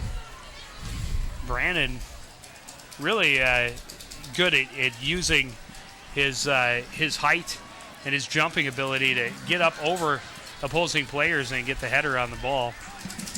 And now Ferruzzi with it coming in on the left side for the Thunder. Slowing down, watched by Hugo Alvarez. Now got some help, and Alvarez able to clear it. And there's Brannon getting into position and turning it back around for the Thunder.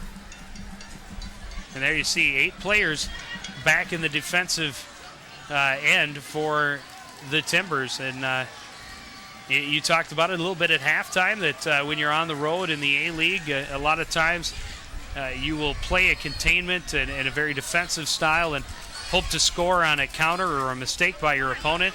And that really seems to be the strategy of the Timbers here today.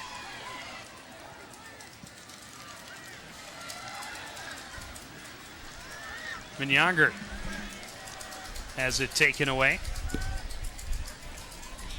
Seguer along the sidelines. And a foul called on Minyonger trying to get to the ball.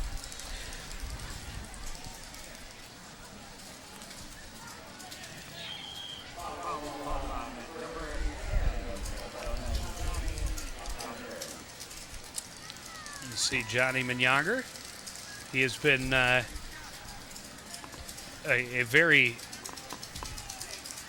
kind of a spark plug for this Thunder offense today. Doing a nice job of kind of setting up the attack. Here's a cross to the back corner, but nobody home for the Timbers. It's going to be a corner kick for the Timbers. Nice job by Jake Seguer to play it off of Willen and out of bounds. A big opportunity now for the Timbers. See a couple of the Thunder reserves warming up on the sidelines, and it's about the time we'd start. We haven't seen any reserves from either team so far. We'll see if somebody starts bringing in fresh legs. Long kick to the back corner. Nice job by Steve Shack to get out there and go up strong against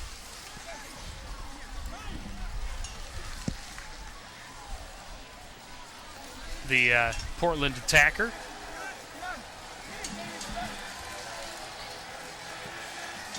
I believe it was Lee Morrison that got up there and able to head it away on the 50-50.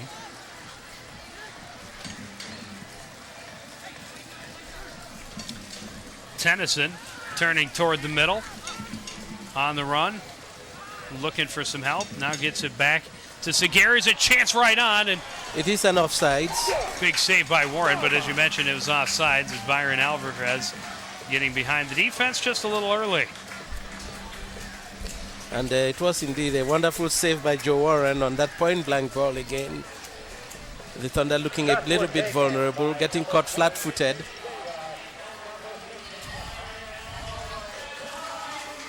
And again, we saw after the whistle, Byron Alvarez talking with the official and not really in agreement with the offside call. We've seen him do that a couple of times this evening, but have yet to see him change his mind. Foul called against the Timbers. It's going to be Benedetti called for foul near midfield. Willen trying to get it into the middle. It was broken up by Heinzen. And the ball comes back to Schulte. We've got a player for the Timbers down in the penalty area. I think that's Benedetti. Thankfully, he's been able to move his head and appears to be looking up because this summer has been quite a summer for players collapsing right on the field. It happened in France during the Confederations Cup. Lee Morrison now getting back up on his feet. And in Brazil as well.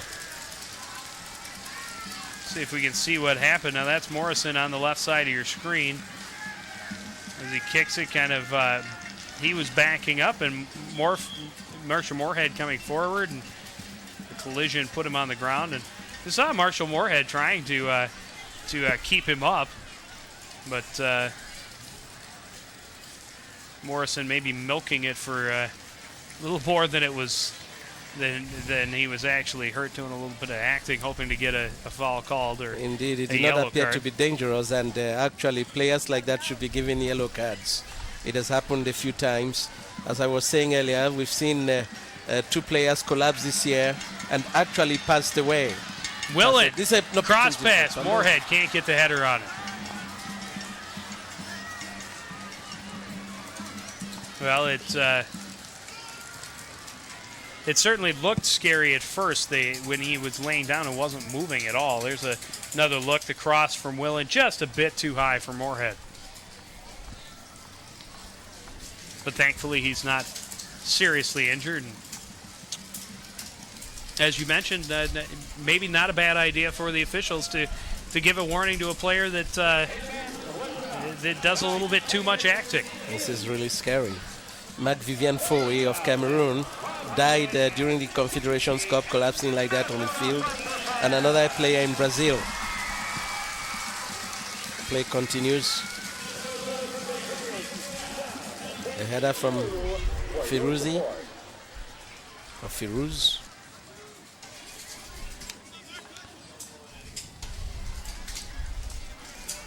Alvarez trying to settle it, having some trouble. Now taken away by the Thunder. Moved ahead by Schulte. Here's Torres one-on-one with Wilkinson, getting around the corner, playing it out front. Moorhead just can't settle it. Ferruzzi in there as well. And now the Timbers able to clear, and a golden opportunity missed by the Minnesota Thunder. A golden opportunity indeed.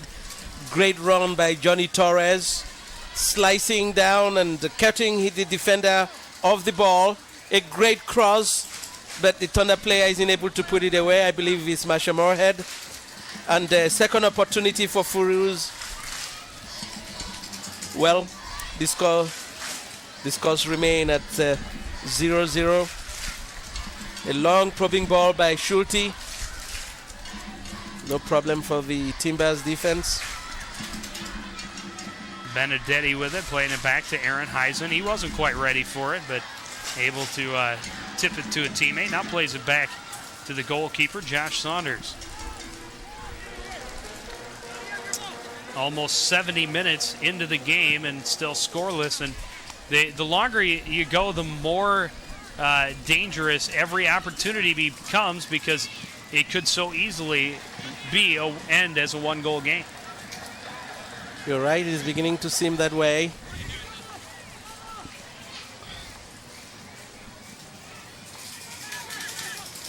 Alvarez double-teamed in the corner, and Thunder able to come away with it. Ferruzzi playing it back to the near side. Willen will settle it. Play it ahead for Torres. He overstepped. Nice recovery, taking it away from Benedetti momentarily. Seguer getting it ahead for the Timbers. Here's Tennyson. A shot that just misses the side, and it'll be a goal kick for and Joe Warren. And the Timbers had the numbers deep into the Thunder territory.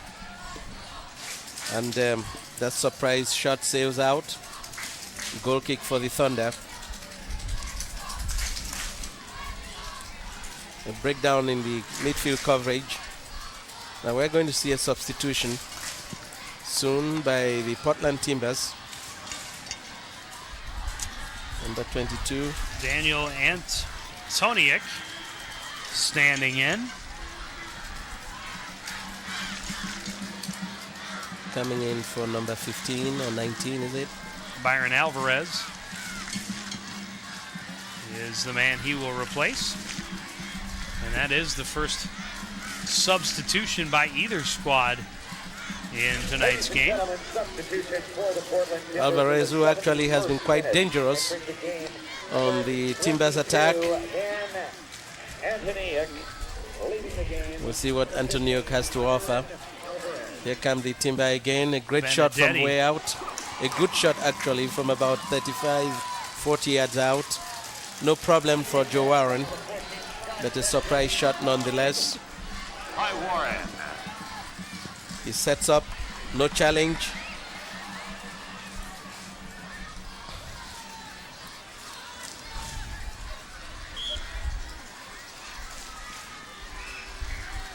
Timbers player hits the deck. That's Benedetti, and a foul called on the Thunder. Pass trying to get it to Antoniuk, and it's too far and out of bounds. A throw in for the Thunder deep in their own end. Hey, fans, look out. Thor is now making his way through the crowd, looking for the Minnesota Thunder fan of the game. Play near midfield.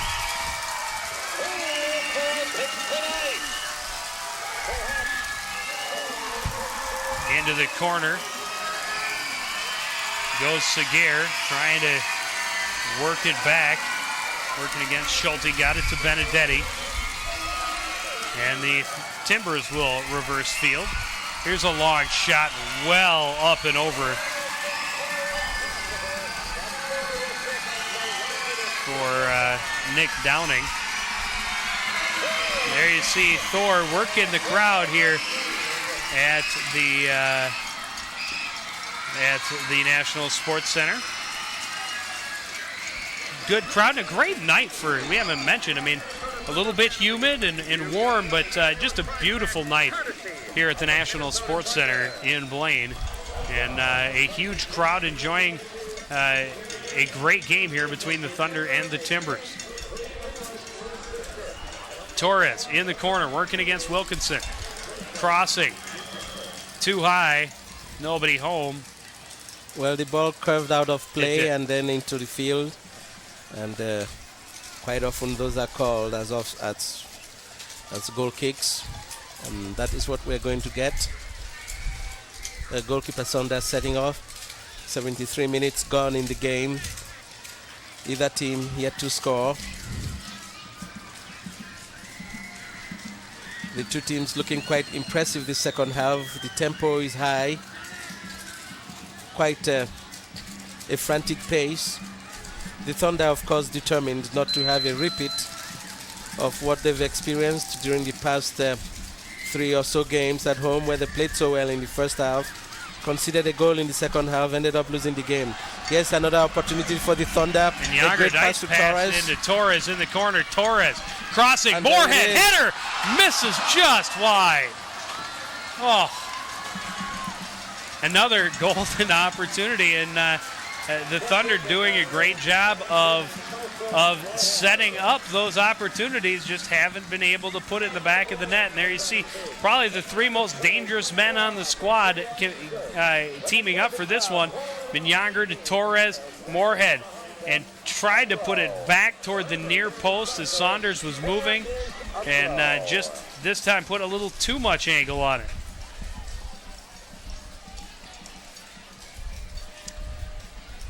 And how many of those kind of opportunities did the Thunder get before they start getting demoralized, as far as thinking that nothing they can do is going to work? And that is something they cannot afford to allow happen. They're a group of professionals who know that they've played well enough to win games. They apparently use the same strategy when they're on the road, and they've won 5 games on the road and lost just 1. So they do get a taste of their own medicine here at home. Well, so far 5-5 this season at home, and hoping not to sink below 500 by getting a victory here tonight, putting themselves back in a winning record in front of the home crowd.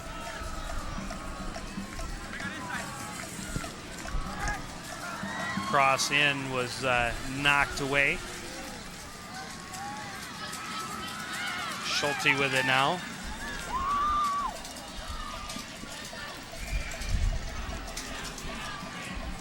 Brannon back just on the Thunder side of midfield. Willen to Ferruzzi, knocked away out of bounds by Wilkinson.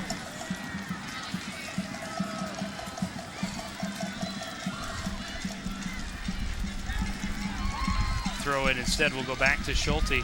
Looking for Germens on the far side. His header in to Torres, kicked away. And a foul called near midfield. This time Brannon used a little bit too much body as he went up for the 50-50 along with Daniel Antoniuk. And Brannon called for the foul. And I can't imagine what's going through the mind of head coach Buzz Lagos right now. He probably, more than any of the players, is starting to feel the frustration of having so many chances and not being able to put it in the back of the net. Well, his team is in first place in their division. He's quite a stoic coach. He's been in this business for a long time, and if he gets frustrated, what happens to the players? So he has to hold his head high. The team has tended to play very well. They just need to work on their scoring. Here come the Thunder again. Dipping the Thunders in the Timbers territory. Younger will wait to settle the ball. Has a little bit of room. Nice foot. Wow, the footwork. And they got it into the corner. Marshall Moorhead crossing it back out in front. That's broken up momentarily. Here's Ferruzzi. And he tried to get it to Moorhead, but knocked away out of bounds. This is where a little bit of playing together will help the chemistry of the team. They just did not synchronize on that sequence. But quite electrifying. You see the footwork with Manyonga and Ferozi showing excellent footwork. He sends the defender going the wrong way, gets him beaten, places a great pass. Obviously, they didn't synchronize. That was dancing at its finest, and Aaron Heinzen, the victim. I think he lost his shorts on that one.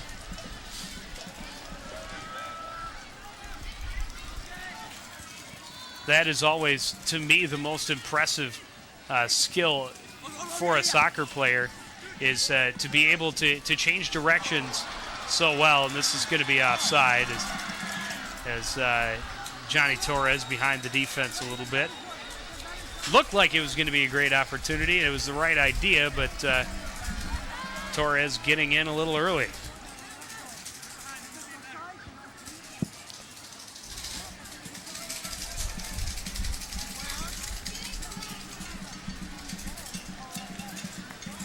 It is going to be a goal kick. I'm sorry, a free kick to the Minnesota Thunder. Donny Grimmens sets up.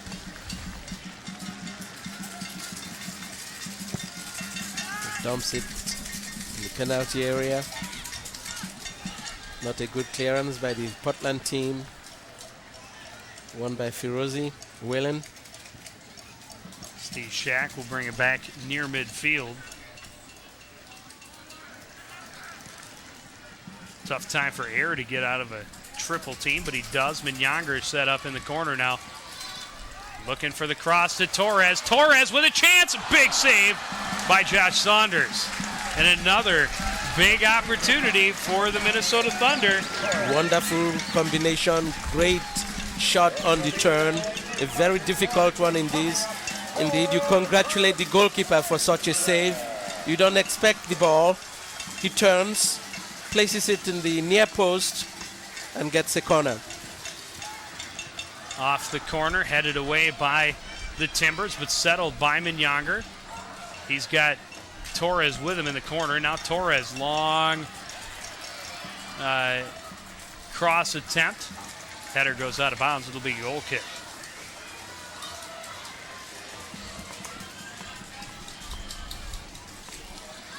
And the Thunder are going to substitute.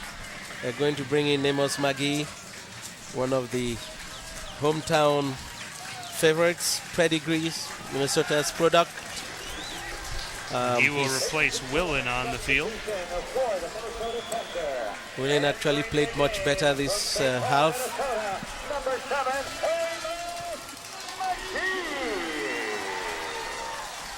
Amos Magee, both player and assistant coach for the Minnesota Thunder.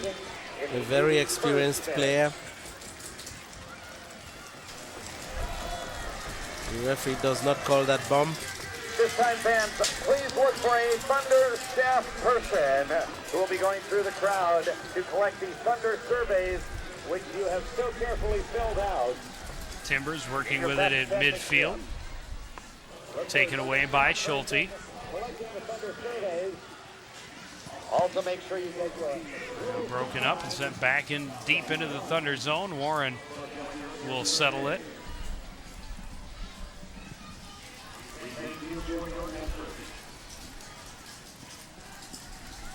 Fans experience the African Soccer Classic tomorrow night when Liberian. And Warren can afford to take that much time because he did not touch the ball with his hand. Just in case our viewers are wondering, the ball was still in play. He chested it down, took his time. Shack pushing it forward. Minyanger tried to tap it to Moorhead too far. Saunders scoops it up.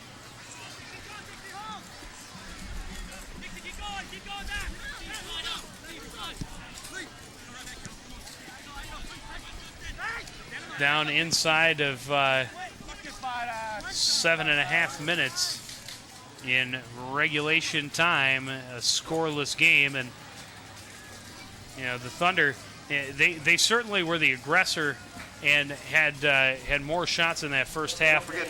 But this half has been even more one-sided, I think, and they have had some real great scoring opportunities. The quality of the shots have been much better than we had in the first half. Amos McGee tracking it down in the corner. Working against Wilkinson, finds some room, but Wilkinson got some help. The ball cleared by Lee Morrison. Steve Shack bringing it back in. Torres now with it. Far side for Donnie Grumens. He has it taken off of his foot. Going back the other way is Hugo Alvarez. A little give and go with Tennyson, but well marked by Grumens. And here comes Grumens back up near midfield. Torres moving it ahead. That's broken up. And 3 Timbers players caught off sides. They did not even attempt to run after the ball. The Thunder have control of it again. Menyonga. Menyonga in the middle of 3 Timbers players, and he goes down. Foul called. A yellow card comes out. The first yellow card given to the Timbers. And I believe it will go against Hugo Alvarez.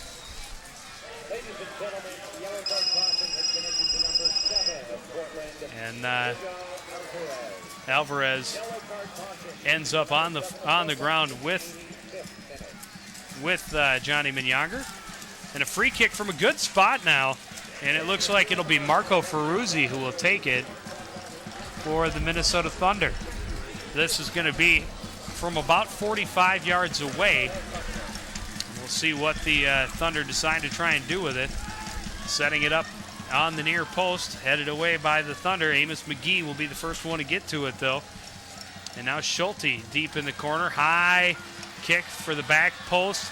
Knocked away by Saunders. Torres was right there. Ferruzzi controls. Sends it into the middle. Here's a chance. And the shot up and over for Amos McGee. Great run by Amos McGee, sneaking behind the defenders. The keeper did not see him. Coming through the blind side.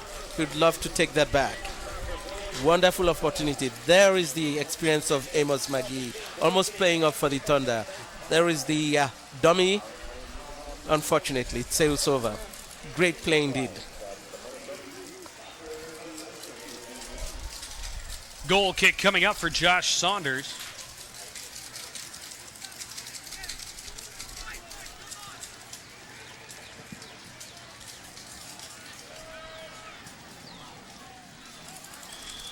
Schulte going to be whistled on that one, going up a little bit too strong on the back of Daniel Antoniuk. And a free kick now for the Timbers from a really good spot, right about 40 to 45 yards away. Promising. They've pushed several of their players up front. 6 to be exact. Benedetti serving it in. The header by Tennyson, handled by Warren. And it almost paid off. It almost paid off. And that was a goal-saving save. He made it look so easy. But if he had panicked, Joe Warren, the goalkeeper, that ball would be very easily in. He stayed in spot and stopped it.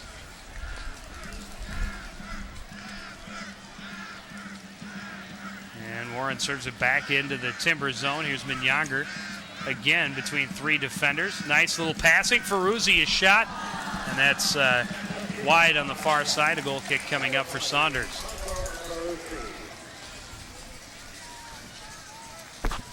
And it seems the Thunder a little more eager to take the shots now than they were in the first half and through the first part of the second half.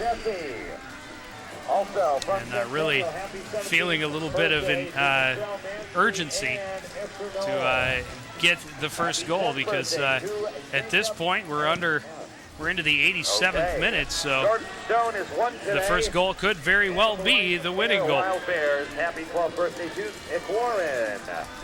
Melissa Vick is 34. You can thank your kids for letting everybody know about that. Happy 9th birthday to Tracy Hall. Ball played deep into Thunder territory. Warren comes up, quickly sends it back, looking for Gremens, but broken up. Here's Shaq with it. Shaq turning it upfield. Long through pass for Johnny Torres. Torres will slow it down. Looking for a trailer, but nobody there. Broken up by Brian Winter.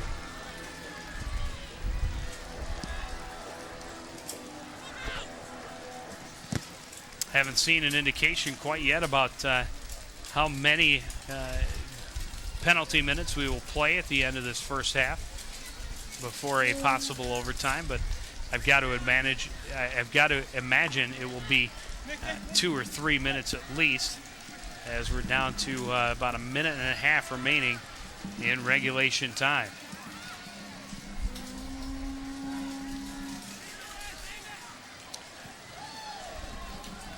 Seguer can't catch up with it in the near corner. Throw in for the Thunder. Steve Schulte will handle it.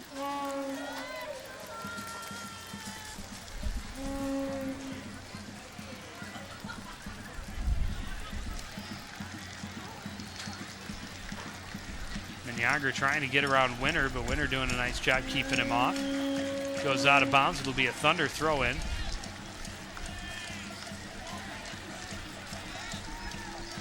McGee throws it into Shaq.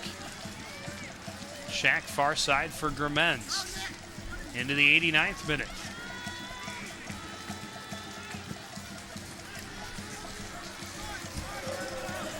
Steve Schulte coming upfield. Trying to serve it into Moorhead, but miscommunication, and Saunders scoops it up, tosses it back ahead to Hugo Alvarez, who is headed the other way. Antoniuk will get a little give and go. We're only going to have 1 extra minute here at the end of the second half. And here's a chance for Tennyson. Diving on it is Warren. And that was very dangerous at a very dangerous time. Official on the sideline has indicated that up to 1 minute of stoppage time will be added to the second half. Another look at the header coming through, and Tennyson right there, and Warren really just took it right off of McKinley Tennyson's foot.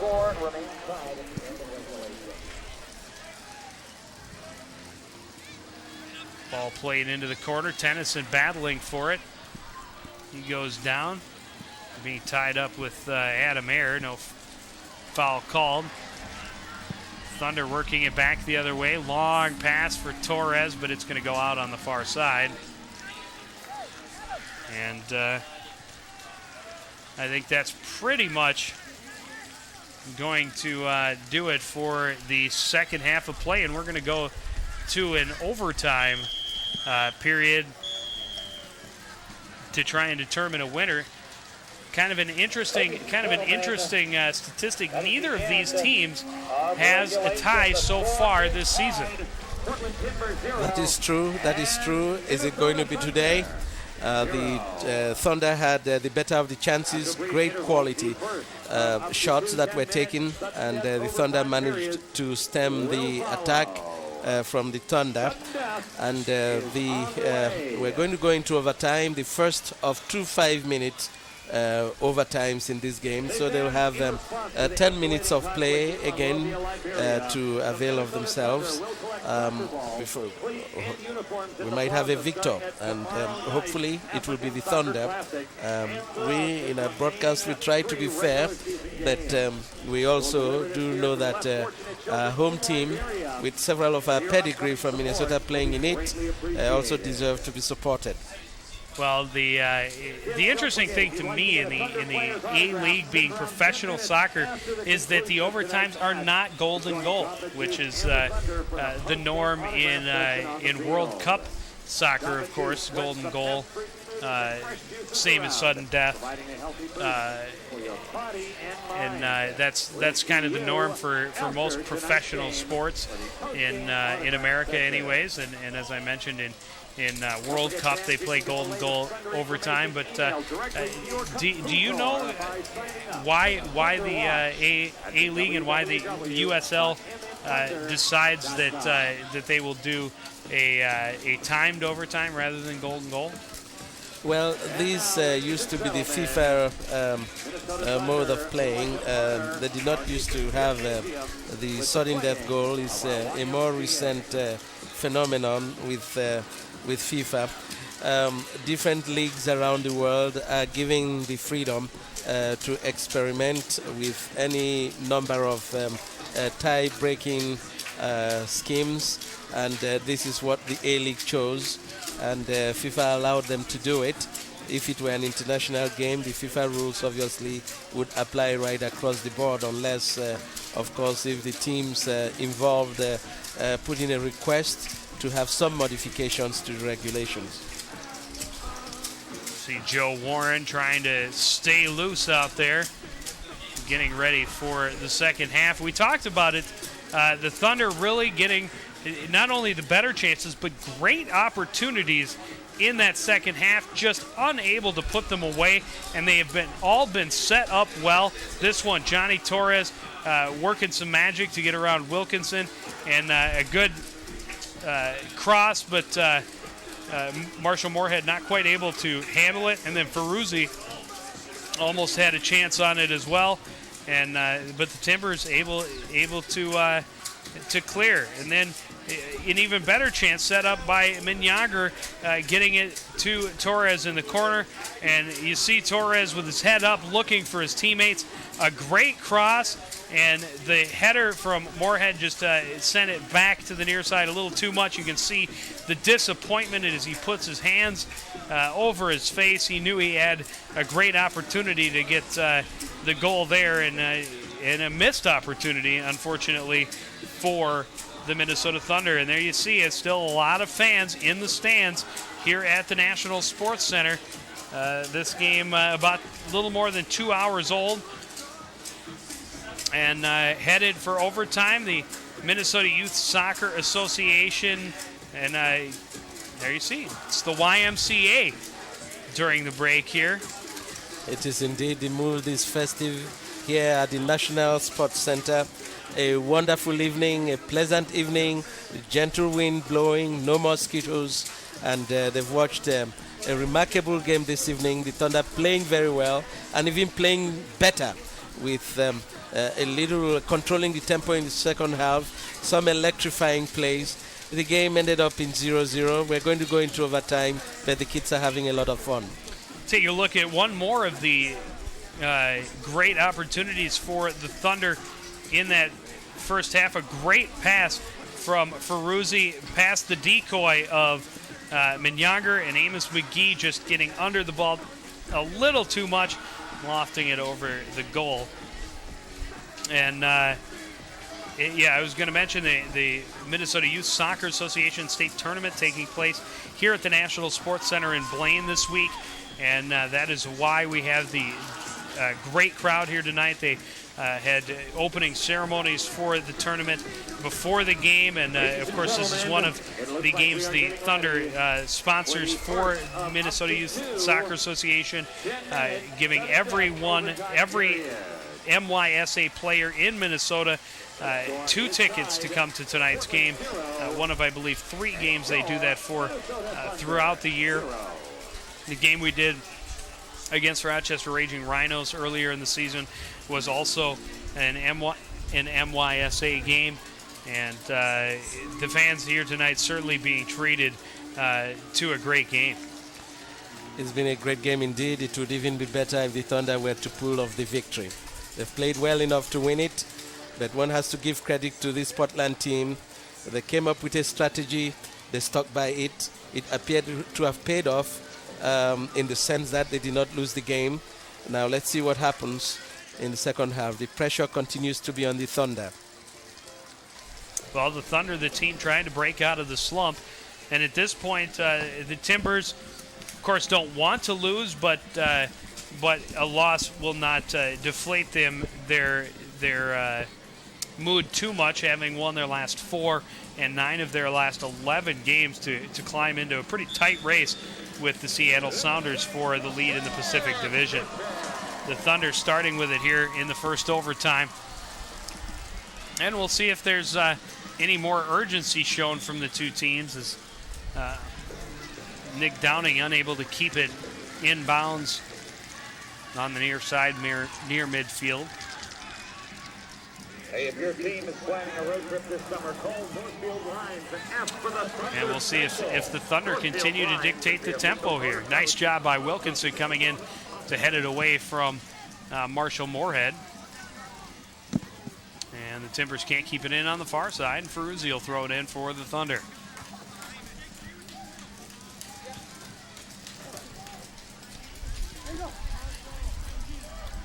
McShurty takes a shot one to Ferruzzi. And they're playing possession here. Straight back to the goalkeeper who controls it. Now, what is that piece of strategy? Is that just to try and spread out the Timbers defense? Spread it out, buy time for your team. Playing possession. Amos McGee in a dangerous spot, shot to goal! It didn't take long. Johnny Minyager with a pass to Amos McGee, and the St. Paul native turns and puts it into the upper corner. We were wrong at the beginning. It is indeed a golden goal. Amos McGee sets up and places the ball. You congratulate the scorer. You cannot blame the goalie on that one. That ball was placed at the upper right-hand corner. The keeper had absolutely no chance. He dove despairingly and could not get to the ball. No keeper would have stopped that. The ball was played squarely to Amos McGee, and he used his left foot, placed the shot, and he is a much better kicker with his right foot. This is the experience of a player who is the leading goal scorer for the Thunder, the all-time leading goal scorer. Performing again, he came into the game with less than 10 minutes left, and in overtime, he has given the Thunder a critical win indeed. There is Amos McGee. There is Amos McGee. And the veteran experience pays off. He put himself in a great spot.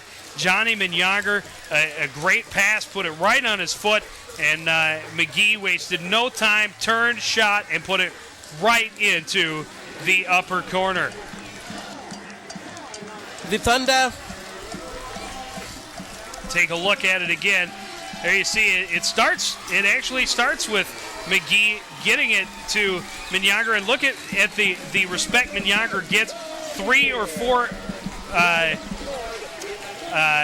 defenders all looking at him, and that left McGee open, and a big left foot shot into the upper corner. Here's another look at it from our crane cam behind the goal, and Minyager drawing in the defense, getting it to McGee. He's got plenty of room, and he just puts a rocket past Josh Saunders. Saunders, a great attempt diving for it, but instead it ends up in the back of the net, and it turns out to be the golden goal. The golden goal indeed. A play that started seemingly harmlessly when the ball was played deep back to Joe Warren, the goalkeeper. The Thunder was trying to play possession, to keep possession of the ball. They began their build-up. Amos McGee gave the forward pass. Johnny Menyonga returned it with a beautiful square pass, allowing him some room, as you say, John, because of the respect he commands. The respect he commands, he drew 3-4 Timbers players, leaving Amos McGee free from about 22-25 yards out of the penalty box, and he tucked the ball in the upper right-hand corner. The keeper had no chance, and that spells victory for Minnesota. A game that was well played this evening. The goals were tough in coming, but one is enough. And the Thunder break out of their slump with that game-winning overtime goal by Amos McGee. They also break the CTN slump. That's the first game this summer that we have broadcast when that they have won. So we're glad to see that they have broken the curse and gotten the big victory here tonight. And it couldn't have been more exciting. I mean, a great game, as we talked about.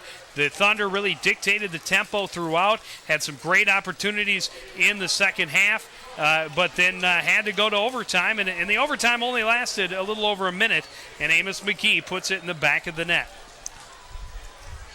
So coming up, our next telecast is when the El Paso Patriots come to town. That is Saturday, the 16th of August, so a little more than 2 weeks away. And hopefully we'll be talking about the Thunder getting prepped for a big run in the playoffs at that point. Of course, our player of the game tonight has to be Amos McGee. Great win for the Thunder against a tenacious Portland Timbers team, which is having a great season as well. Well, we want to thank everybody out there for joining us. That'll wrap up tonight's broadcast of Minnesota Thunder soccer here on CTN. Again, the final score in overtime, the Thunder 1 and the Portland Timbers 0. We want to thank everybody out there for joining us and continuing to support everything we do here at CTN. For the entire crew, including Dr. Christian Akale, I'm Joe Young, saying goodnight.